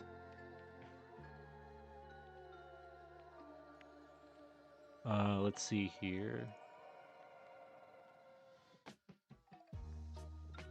Okay.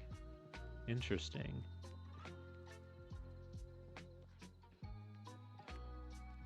That is creepy to like. I mean, if like, whether or not you believe in like seance, like, spiritualism and seances and all that, like moving into a house and finding a body in the basement would be absolutely terrifying. Goes too angry to stay buried. I guess so, yeah. But God, that would be like genuinely like terrifying. Just moving into any place, any new house or anything, and finding a body would be just. I don't know if I could keep living there after that, honestly.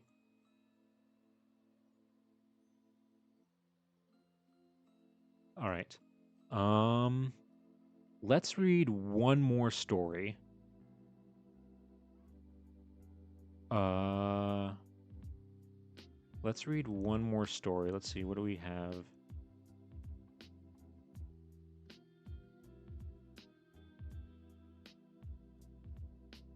let's read this one. Here we go. This is topical considering everything that's going on in the country. Ghosts in the Capitol, and they're not talking about the politicians. Hold on, wait. Hold on, wait. Can I? Here we go. Hold on. All right. Here we go. Okay, take one. Ghosts in the Capitol, and they're not talking about the politicians.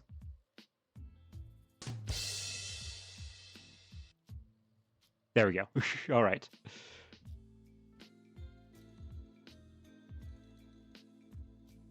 Especially right now. All right. Rumored that at midnight, effigies in Sanctuary Hall come out and hold carnival. The unwritten history of the United States Capitol would make interesting reading, if all the stories told by the guides could be gathered into a single volume. Those who scoff at the sightseeing trips as only for green visitors are missing something. I have enjoyed many of these tours, and in every one have learned something new and interesting. Sometimes the words of the guide recall something long forgotten, as when recently, standing near the Senate chamber with a group before the statue of John Hancock, I was reminded that he was the first signer of the Declaration of Independence. According to the system of the guides, each life history is emphasized with some one exceptional deed or incident.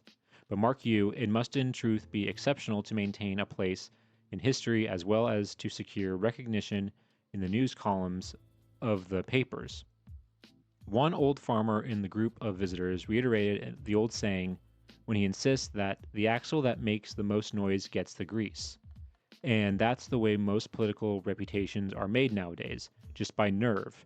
But you get too much grease on the axle and off comes the nut and down goes the wagon. When the Capitol Rotunda is reached, the guides are always asked by lady sightseers if it is really true about the ghosts walking abroad. Rumor has it that every night at midnight hour, the effigies in Statuary Hall come out and hold high carnival directly over the crypt, a place suggestive of ghostly gatherings. During the day, however, all is peaceful, and in every nook and corner of the Capitol, the figures represented by statues and paintings look mutely on while the history of latter days is being made. Powerless to protest, they remain submissive to the gaze of thousands who hurry here and there about the halls of government. Huh. I mean,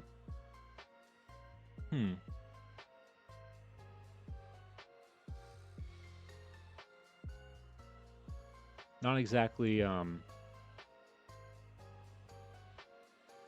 direction I thought they were going to go with this one. It wasn't really, I mean, they talk a little bit about the ghosts, but it was more talking about like the history of it and like the historical significance of the statues and stuff that are there and what goes on in the building. Okay. Maybe, okay. Okay, let's read this. That wasn't really as interesting as I thought it was going to be. Let's read this next one as our last one because it's really short. Let Old House Burn, Fear Chilling Ghosts. Sayville Depot. The oldest landmark in Sayville, the unoccupied historic Gordon homestead, has been burned to the ground. It belonged jointly to the estate of the late banker, James T. Wood, who was associated with the notorious defaulting banker, Robin, when Wood placed the property in the name of a strange woman whose whereabouts are unknown. This ghostly dwelling was removed in answer to many prayers of an incendiary nature. Local firemen were at the scene, but withheld the water, fearing to chill the ghosts dancing in the flames. Huh. Man, they just let it burn. I guess that's one way to do it. They didn't even try to put it out. They were just like, this place is creepy and has bad vibes. Just let it burn. Yeah, and it probably doesn't help that the reputation of it with it being a default banker too. That does not help at all.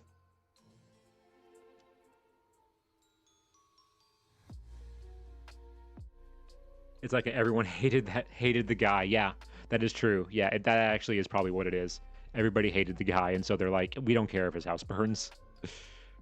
All right. So yeah, I think that's gonna do it for today, folks, it's getting a little late for me, and this is normally about as long as we go. But we read some good ones today. I think the highlight, though, well, I liked the, let's see, what was it? This one, because it turned out the ghost dragging the chain was a raccoon, a pet raccoon with a chain, and that's just fun. Um,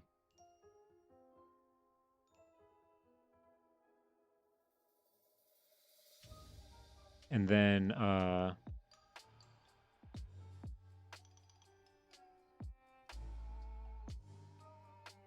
that was a fun one. And then the one about the ghost ship that turned out to just be a regular new like ship. Um,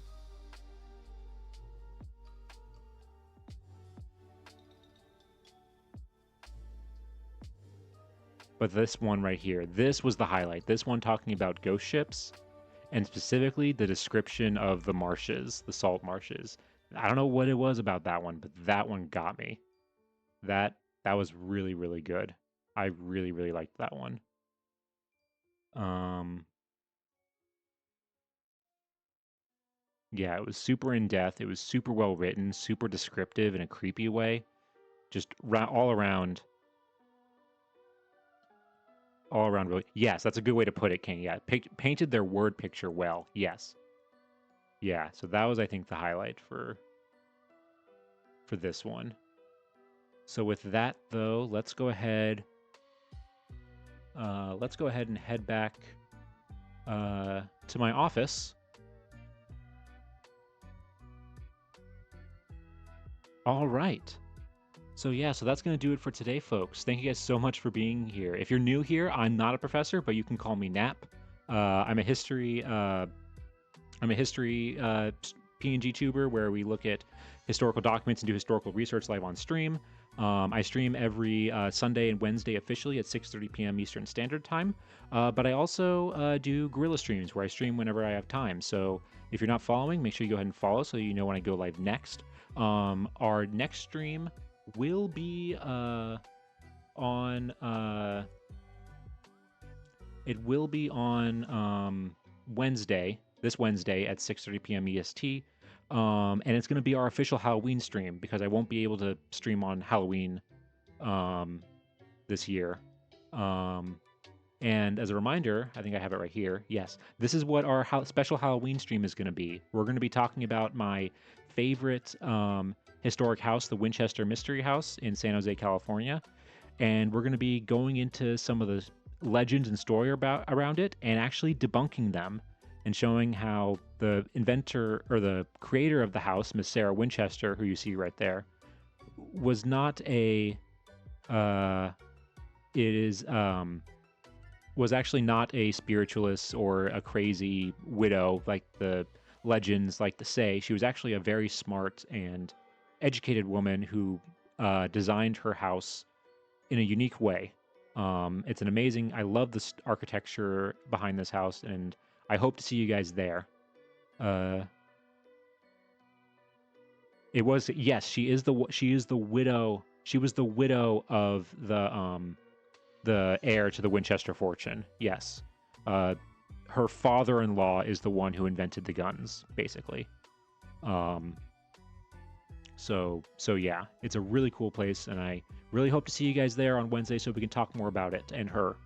Um, but yeah, let's see, what else do I normally say here? Oh, I also do have uh, um, a YouTube channel link down below. Jesus, I couldn't find the words for a second. That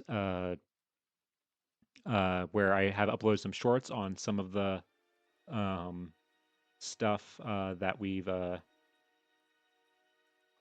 found on streams. And let's see, and uh, also I do have a Twitter as well if you want to follow me there, so that way you can see not only when I go live next, but also just some other stuff I post on there about like things that are going on.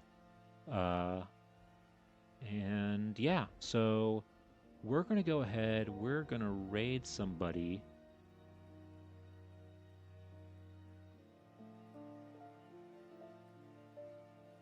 And we are so if you guys want to stick around for that, that would be great.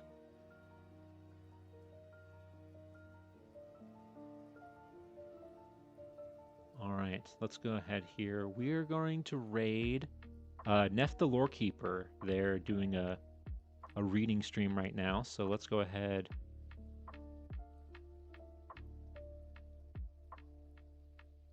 Let's go ahead and raid them.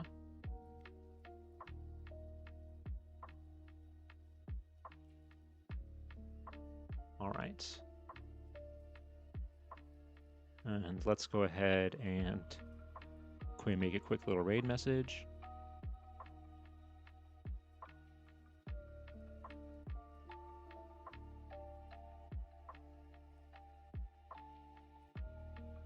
So that'll be a raid message for subscribers. And then let me make a raid message for followers.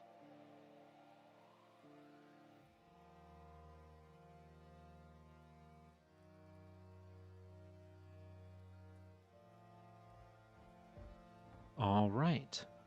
So yeah, so that's going to do it for today, folks. Thank you guys so much for being here. We had a great time. I had a great time, not just tonight reading these ghost stories, but also just, you know, the past few streams that we've done reading these have been really fun. We found some really cool stories, and yeah, I thank you guys so much for being here.